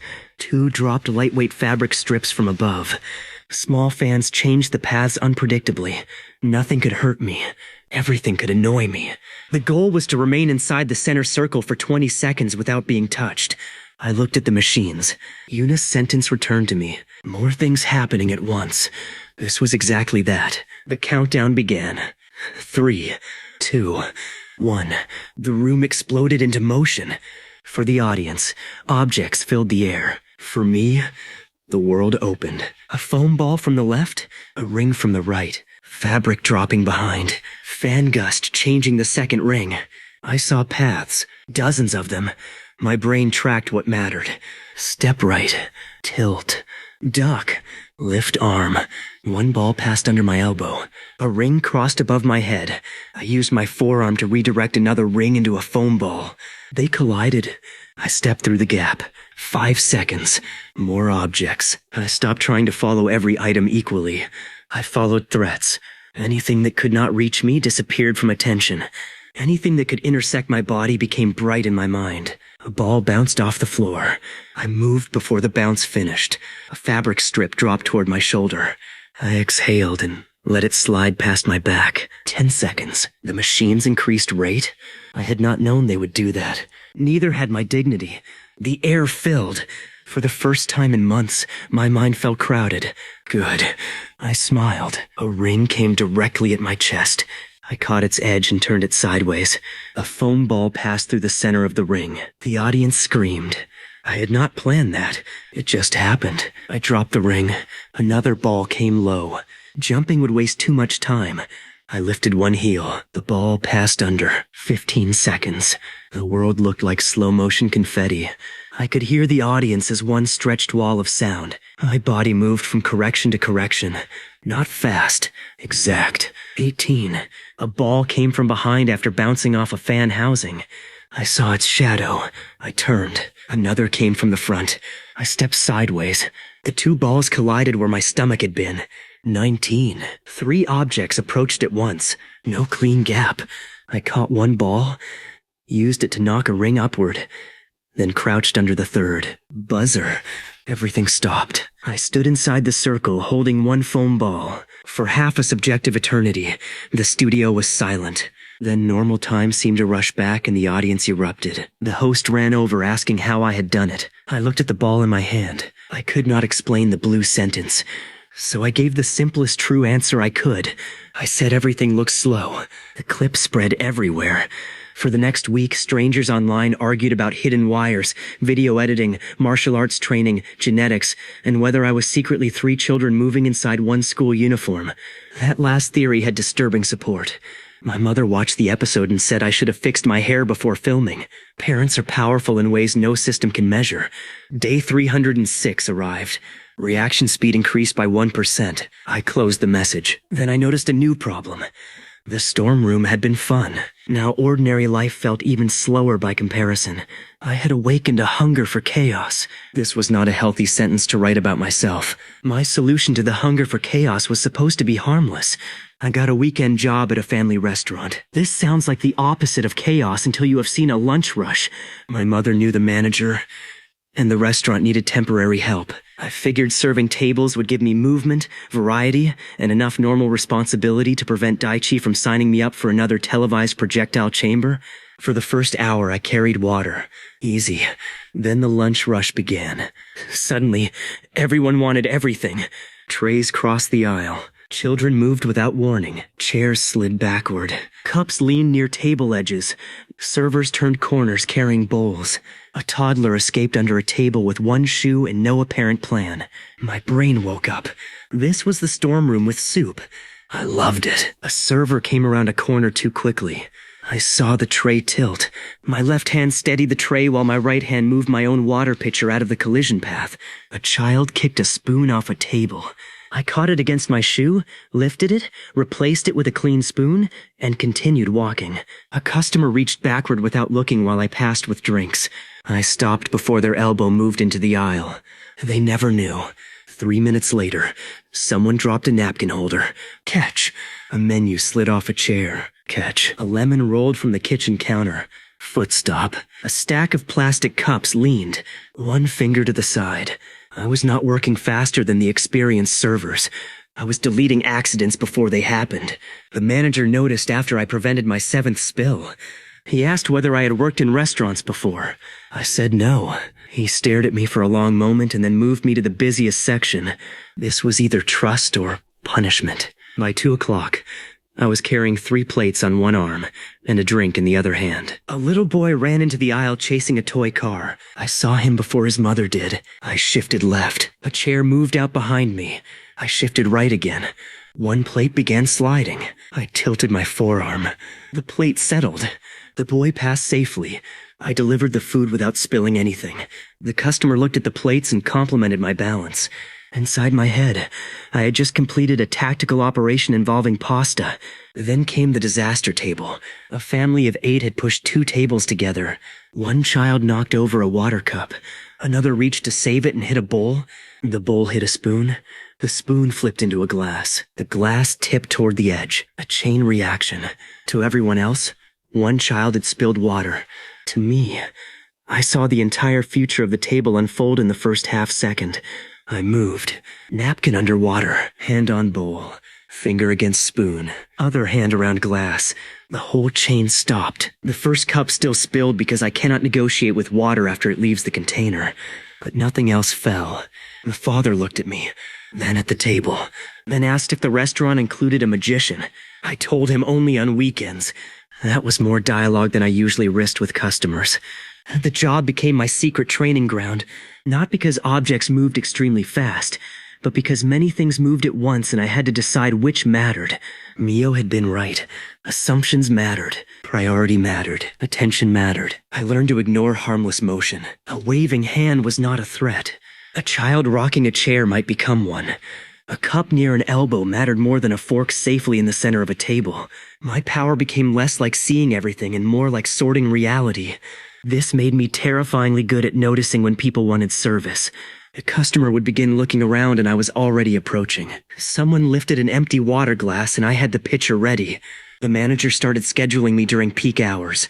Daichi visited one Saturday and spent 20 minutes trying to make me drop something by moving unpredictably in his seat. I did not drop anything. The manager eventually asked him to stop behaving like a malfunctioning inflatable tube man. I gave Daichi his bill with the service charge I had handwritten as reflex tax. The manager removed it. I still consider the idea valid. Day 312 brought my strangest restaurant moment. A birthday group ordered a cake with candles. One of the servers carried it out while everyone clapped. A balloon tied to a nearby chair popped. The server flinched. The cake tilted. I was carrying 4 empty glasses 2 tables away. The world slowed. I saw the cake sliding toward the tray edge. I saw one candle leaning. I saw frosting beginning to fold. My hands were occupied. Rule from day 280. Not enough hands. So I used the environment. I set the 4 glasses down onto the nearest empty table in one motion, hooked the back of a chair with my foot, pulled it out, and pushed a folded serving stand across the floor with my other foot. The stand stopped below the tray. The cake slid. The server recovered one side. I caught the other side of the cake board with 2 fingers. The cake survived. One candle fell into the frosting. The birthday girl cheered anyway. Daichi later heard about it and said I had unlocked furniture manipulation. Mio said I had finally learned priority management. I said I had saved cake, which was the highest form of priority management. By day 315, I started looking for even harder reaction games, not dangerous ones. I had no desire to discover whether my power could outreact stupidity. So I tried competitive video games. I had assumed they would be easy because of the arcade months earlier. Wrong. Reaction speed helps, but strategy games contain information you cannot react to if you don't understand it. A skilled fighting game player named Kenta destroyed me online for 11 matches. I could see every animation begin. I could respond quickly. And then he changed patterns, trapped my character in the corner, and made me understand that knowing a punch is coming does not help when the game has already decided your options are terrible. I became obsessed. For 1 week, I learned frame data, spacing, baiting, and timing. This was the first place where the word frame was literal enough to match how my brain felt. Once I understood the system, my reactions became disgusting. Moves that were considered difficult to punish became normal. I confirmed hits before continuing combos. I reacted to tiny visual cues. Kenta accused me of living closer to the monitor than other humans. I did not tell him how correct that felt. We reached a balance where his experience fought my reaction advantage. Those matches became one of my favorite hobbies because the screen finally moved at a speed that kept my brain occupied. Then Daichi challenged me in the same game. I beat him so badly he unplugged his controller and claimed he had never liked electronics. On day 320, I visited a highway observation deck with Mio for a completely unrelated school project. We were supposed to photograph urban traffic patterns for a presentation. The road below was filled with cars moving at highway speed. Months earlier, they would have looked like quick metal streams. Now I could track individual vehicles effortlessly. A silver car changed lanes. I saw the front wheel angle first. A truck approached from behind. I could judge how the gap would close. A motorcycle moved between lanes farther away. My eyes followed it without strain. The cars were still fast. If I stood in front of one, I would have exactly enough time to regret every choice that led me there. But from a safe distance, they looked manageable, readable. I could pick one car and follow its motion through the entire scene as if it were a piece on a board. Mio asked what I saw. I told her lanes full of predictions. She looked through the camera, then back at me. She asked if I could drive like that. I reminded her I did not have a license. She said that had never stopped Daichi from talking like a racing expert. Fair point. A week later, we returned to the go-kart track. This time, the staff recognized me from television. That should have been embarrassing. Instead, the manager offered us access to a more technical layout during an open practice session. I had learned enough from the first visit to use my perception properly. The track was not slow. I was early. Every braking point gave me extra thought. Every opponent's steering change announced their next position. When 2 carts fought for the inside line, I could see the space they were about to leave outside. I went there. When a driver braked too deep, I knew they would run wide before their cart actually drifted out. I cut under after the apex. My body was sitting in a machine now, so the normal limit of how fast my legs could move mattered less. The cart responded to small control inputs. That made the experience dangerous to my ego. I started passing people with ridiculous patience. From my perspective, openings lasted long enough to evaluate. From theirs, I appeared the instant a gap existed. After the session, the track manager asked how much racing experience I had. I said 2 visits. He thought I was joking. I let him keep thinking that. Daichi came last because he tried to drift through a corner that did not want to be drifted through. He blamed tire temperature. Mio blamed Daichi. Physics agreed with Mio. Day 326 brought Kendo. The Kendo captain had been trying to recruit me since month 2. I had avoided him because being struck with bamboo sounded less fun than dodgeball. Eventually, curiosity won. We used full protective gear. He explained the basics. I learned how to hold the shinai, how to stand, how to move, and how points actually worked. Then he demonstrated a strike. The bamboo sword snapped forward. Fast. Very fast. And beautiful. I could see the hands move, the tip accelerate, the whole body connect behind one clean action. This was not like a wild punch. There was very little waste. When we practiced simple defense, I could read the attack, but my own technique was terrible. The captain struck. I moved my shinai too far. He changed line and tapped me. Again. I reacted early but overcorrected. Again. I knew where the strike was going and still created a new opening by defending badly. I loved it. Here was another system where raw reaction could not replace skill. So I practiced. My advantage returned quickly. I could watch his wrists. I could see pressure changes in his grip. I could correct my own motion before it became huge. After an hour, I stopped making beginner-sized mistakes. I still lost every point. After 3 sessions, I could defend longer. After 5, I could sometimes intercept his strike without panicking. Then Daichi wore protective gear and asked to try against me. He had never practiced. This was unfair. He raised his shinai dramatically. I saw his entire plan before he finished inhaling. He attacked.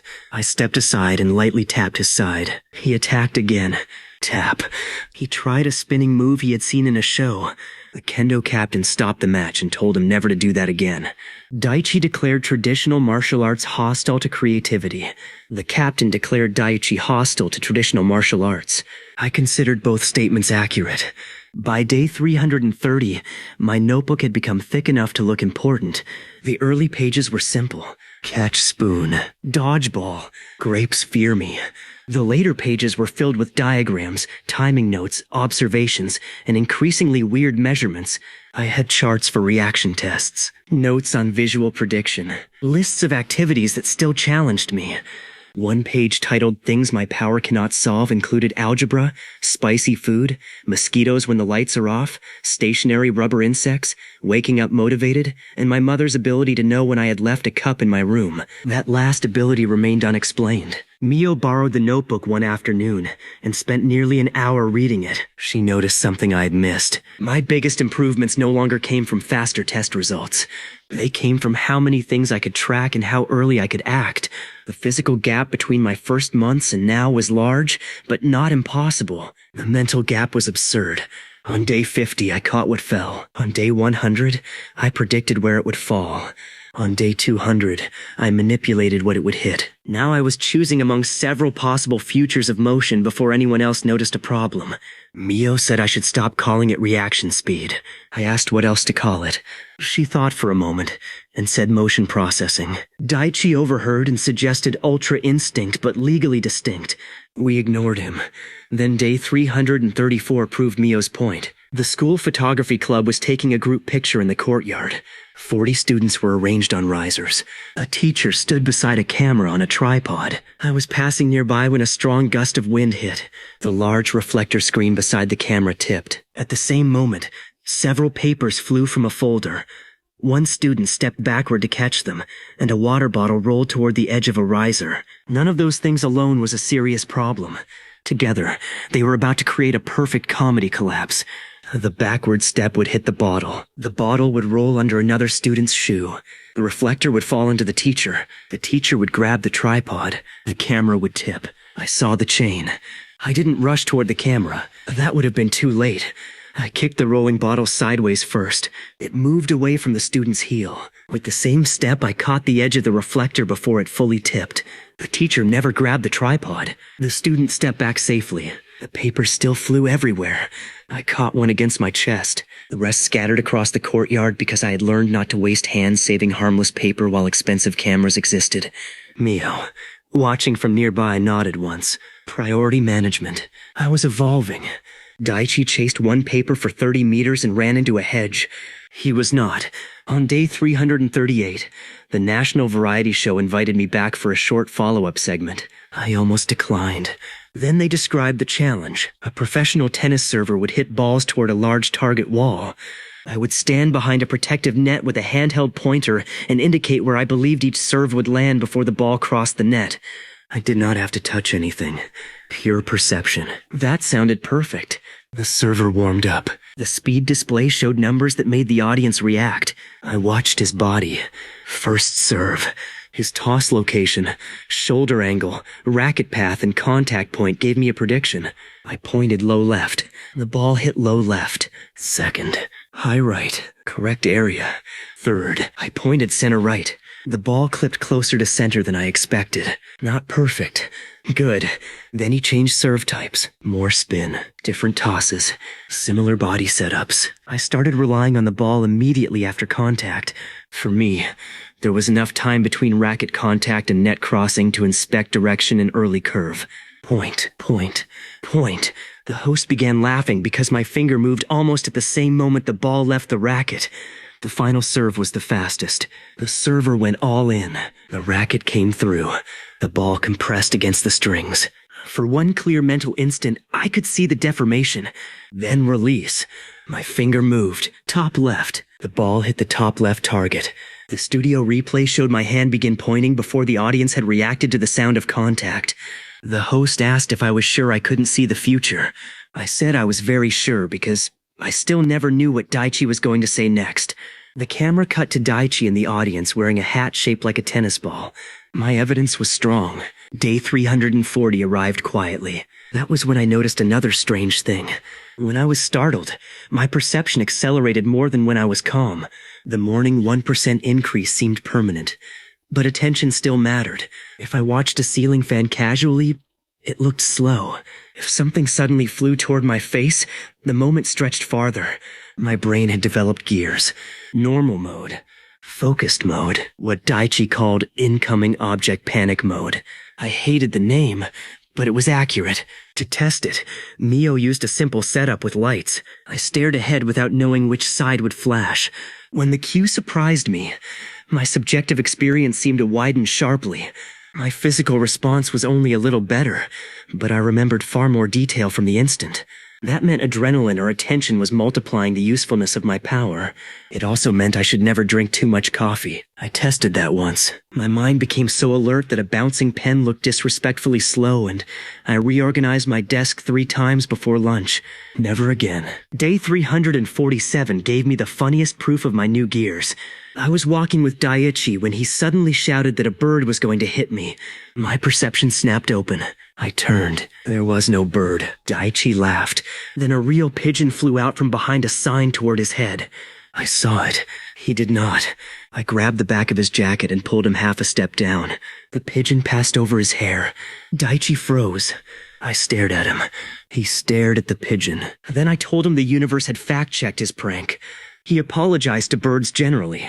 On day 350, our class held a small indoor sports afternoon because exams had ended and everyone had too much energy. We played badminton, basketball, table tennis, and a silly game where players tried to snatch cloth ribbons from each other's waistbands.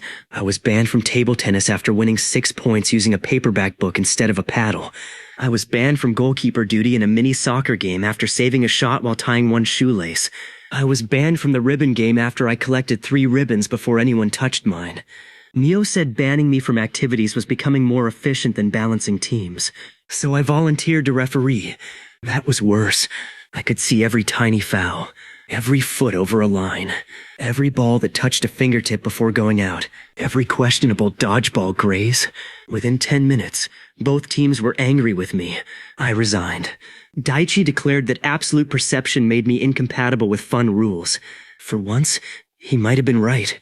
So we invented a new game just for me. Everyone stood around the gym with foam balls, paper airplanes, shuttlecocks, and soft rings. I stood in the center with a plastic laundry basket. For 30 seconds, they would throw everything upward, not directly at me. My job was to catch as many objects in the basket as possible before they touched the floor. It was not a sport. It was weather. The countdown ended. Objects filled the gym. My mind expanded. I tracked arcs, ignored impossible catches, chose clusters, moved the basket under one ring, 2 shuttlecocks, and a paper airplane. Turn. Catch 3 foam balls. Step back. A shuttlecock bounced off the rim. I tapped it upward with my elbow, caught another object, then moved the basket back under the falling shuttlecock. The class screamed. More objects fell. I couldn't get all of them. That was what made it fun. I had to choose 1 ball or 2 airplanes, a high ring or 3 low shuttlecocks. I moved through the rain of harmless junk, solving tiny problems every fraction of a second. When time ended, the basket was overflowing. The floor was still covered with misses. I was sweating and laughing. I finally understood what I wanted. Not easy victory. Complexity. The power was fun when reality gave me more questions than I could answer at once. That thought made the next 2 weeks almost peaceful. I stopped chasing high scores. I stopped trying to prove how fast I was. I still trained, but I spent more time learning things where reaction speed was only one part of the problem. Kendo, drone racing when I could borrow equipment, restaurant work, strategy games, even cooking, because my mother said if I could catch a falling knife handle first, I could learn to chop onions without making the kitchen look tragic. She was correct about the onions. She was incorrect about my ability to avoid crying from them. Reaction speed does not defeat chemistry. Day 358. Reaction speed increased by 1%.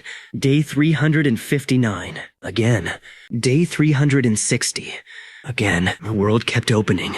A tossed key rotated like a slow coin trick. A boxer shadow training looked like a sequence of poses connected by motion. A bird taking off gave me time to see feathers flex. A car passing on the street was fast but no longer sudden. A falling glass was almost ridiculous.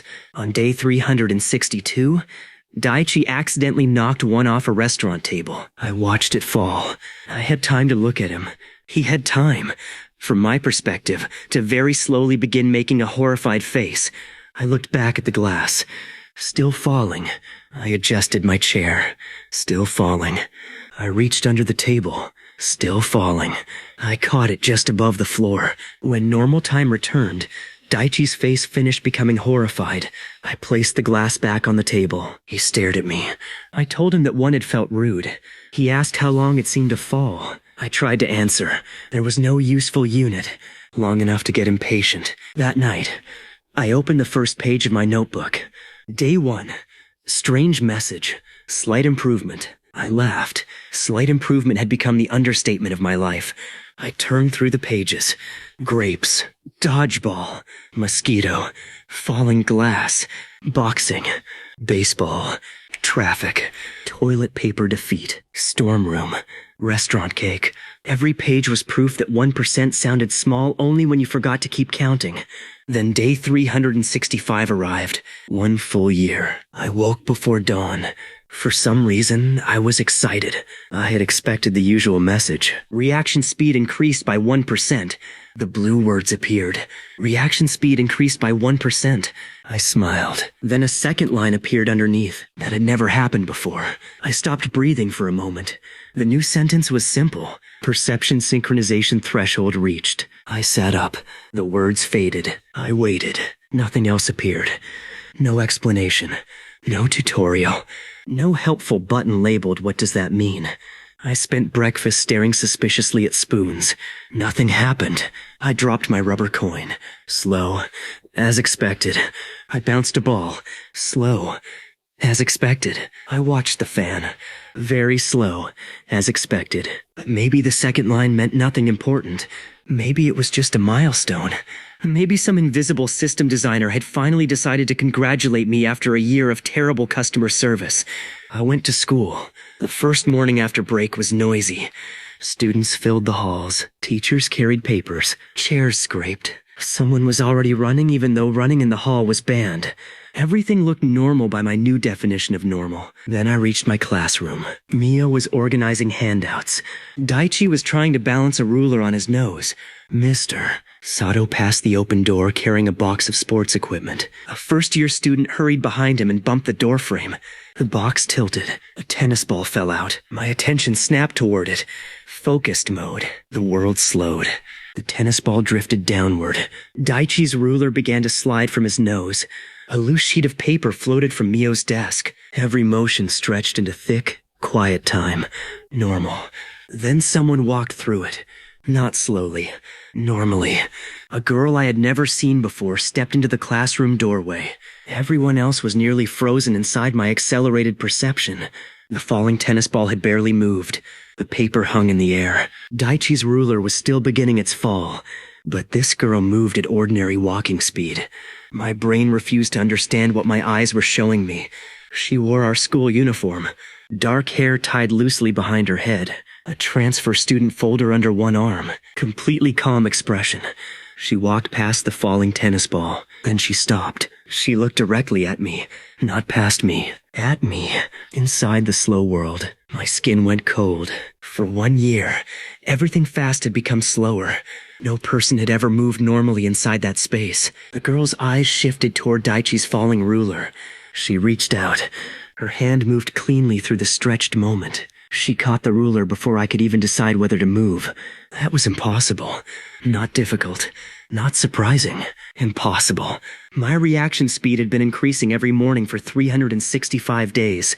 I had dodged punches, read professional serves, walked through storms of foam projectiles, caught falling glasses after becoming mentally bored of watching them fall. And this stranger had just moved faster than my decision. The world snapped back. Sound returned. The tennis ball hit the floor and bounced. Mio caught her paper. Daichi blinked and realized the ruler had vanished from his nose. The girl was standing beside him holding it. He looked confused. She handed it back. Then she turned toward me again. A tiny smile appeared. She said I was slower than she expected. My brain stopped working. Not slowed. Stopped. Daichi looked between us with the expression of a man who had just smelled incoming entertainment. Mio narrowed her eyes immediately. The teacher entered and announced we had a transfer student. Her name was Aya Shirogane. I heard the name. I barely heard anything after that. Aya took the empty seat near the window. For the first half of class, she acted completely normal. She wrote notes, turned pages, looked at the board. No supernatural movement, no floating message. Nothing. I began to wonder whether the hallway moment had been some strange effect of the synchronization threshold. Then our teacher dropped a piece of chalk. My attention shifted automatically. The chalk fell. Slow. The class slowed with it. Aya's pencil stopped moving. Good. I almost relaxed. Then her eyes moved. Only her eyes. She looked at the falling chalk, and she looked at me. Inside the slowed instant, she winked. The chalk had not reached the floor yet. I nearly stood up. The moment ended. Chalk hit the floor. The teacher kept talking. No one else noticed. Aya returned to writing. I stared at the back of her head. Daichi whispered that I looked like I had seen a ghost. I told him ghosts would have been easier. At lunch, I planned to confront her. I had questions. A lot of questions. Why could she move inside my accelerated perception? Did she see the blue messages too? Was her reaction speed increasing? For how long? What did perception synchronization mean? Did she know why any of this was happening? I had spent a year with no answers. Now one had walked into my classroom, caught Daichi's ruler, insulted my speed, and sat near the window like that was normal behavior. The lunch bell rang. I stood. Aya stood at the same time. She looked at me once, then walked out. I followed. She did not hurry. I did not run. Still, She somehow remained exactly far enough ahead that I couldn't casually reach her. Left down the hall, down the stairs, across the courtyard. I realized she was leading me somewhere. Daichi followed me because boundaries were not among his skills. Mio followed Daichi because someone had to prevent him from becoming a public incident. Aya entered the old gym storage building. I stepped inside after her. The room was filled with mats, cones, old balls, folded nets, and enough dusty equipment to create several new diseases. Aya stood at the far end beside a basket of tennis balls. I stopped. Daichi and Mio entered behind me. Aya looked at them, then at me. She picked up one tennis ball. I expected a conversation. She threw it at my face. Of course she did. My attention snapped open. The world slowed. The ball came toward me, fast by normal standards. Slow to me. I started moving my hand. Then Aya moved too. She reached into the basket, grabbed a second ball, and threw it while the first was still crawling through my perception. My mind screamed. Second ball. Then a third. Aya was moving normally inside my slow world, throwing at a speed that made her actions feel real while everything else seemed underwater. I caught the first ball, dodged the second. The third came low. I stepped aside. Aya threw a fourth, then a fifth. My heart kicked harder. For the first time in months, another person occupied the same speed of thought as me. No early prediction advantage. No waiting for their body to finish announcing an action. She could change her choice while I was already reacting. That was terrifying. It was also unbelievably fun. She faked high and threw low. I redirected the ball with the one in my hand. She caught the redirected ball. Inside accelerated time. Then she threw it back. I laughed without meaning to. Aya smiled wider. The storage room became a silent storm between us while Daichi and Mio stood nearly frozen from my perspective near the doorway. Ball left. Catch. Throw. Dodge. Bounce. Redirect. Aya used the wall. I used a hanging mat. She aimed at where I would move. I stopped early. I bounced a ball toward her feet. She stepped over it and flicked another at my shoulder. It touched my sleeve. I froze. She had hit me. A simple tennis ball had touched my sleeve. The last time someone had tagged me cleanly while I was fully focused, it had been a professional boxer using feints and perfect timing. Aya had done it in seconds. Then the accelerated moment ended. From Daichi and Mio's perspective, almost everything had happened too fast to follow. Tennis balls bounced across the floor all at once. I stood in the center holding two. Aya stood opposite me holding one. Daichi's mouth was open. Mio's notebook was already in her hand. Of course it was. I asked Aya one question. How many days? She understood immediately.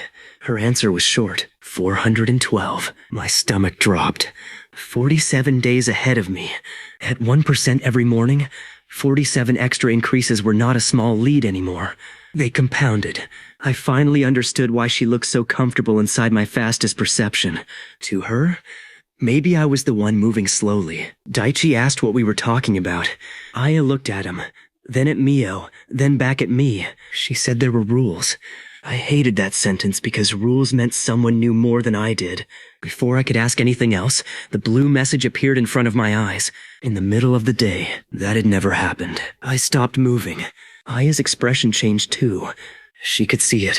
The message was different from everyone before it. Compatible observer detected. Then another line appeared. Synchronization challenge available. I stared at the words. Daichi waved a hand in front of my face because he couldn't see them. Mio asked what was wrong. Aya slowly set the tennis ball down. For the first time since she arrived, she looked uncertain. That was not comforting. A final line appeared. Winner receives accumulated response differential. I read it twice, then 3 times. Aya looked at me. I looked at her. 47 days of compounded advantage stood between us, and apparently some invisible system wanted us to gamble it. I had spent an entire year thinking my biggest problem was that the world was becoming too slow. Now I had met someone who could make me feel slow again, and the stupid blue message was offering to turn that into a competition. Daichi, unable to see any of this, picked up a tennis ball and asked if we were starting another game. Aya and I answered at the exact same time. Not yet. The blue message flickered. A countdown appeared. 10, 9, 8. I had no idea what happened at 0. Aya reached for the basket. I tightened my grip on the 2 balls in my hands. Daichi finally realized something was very wrong and took one careful step backward. Mio opened her notebook to a blank page. 7, 6. Aya smiled. I smiled back. For 365 mornings, I had become faster by 1%. I had learned to catch what fell, dodge what flew, read what moved, and wait inside fractions of a second until the world looked like it had forgotten how to hurry. Now, for the first time, the slow-motion world had someone else standing inside it with me. 5, 4, and she was faster. 3, which, unfortunately for my common sense, made me more excited than afraid. 2. The first tennis ball left Aya's fingers. 1, and before the countdown reached 0, I realized she had thrown 3 more behind it.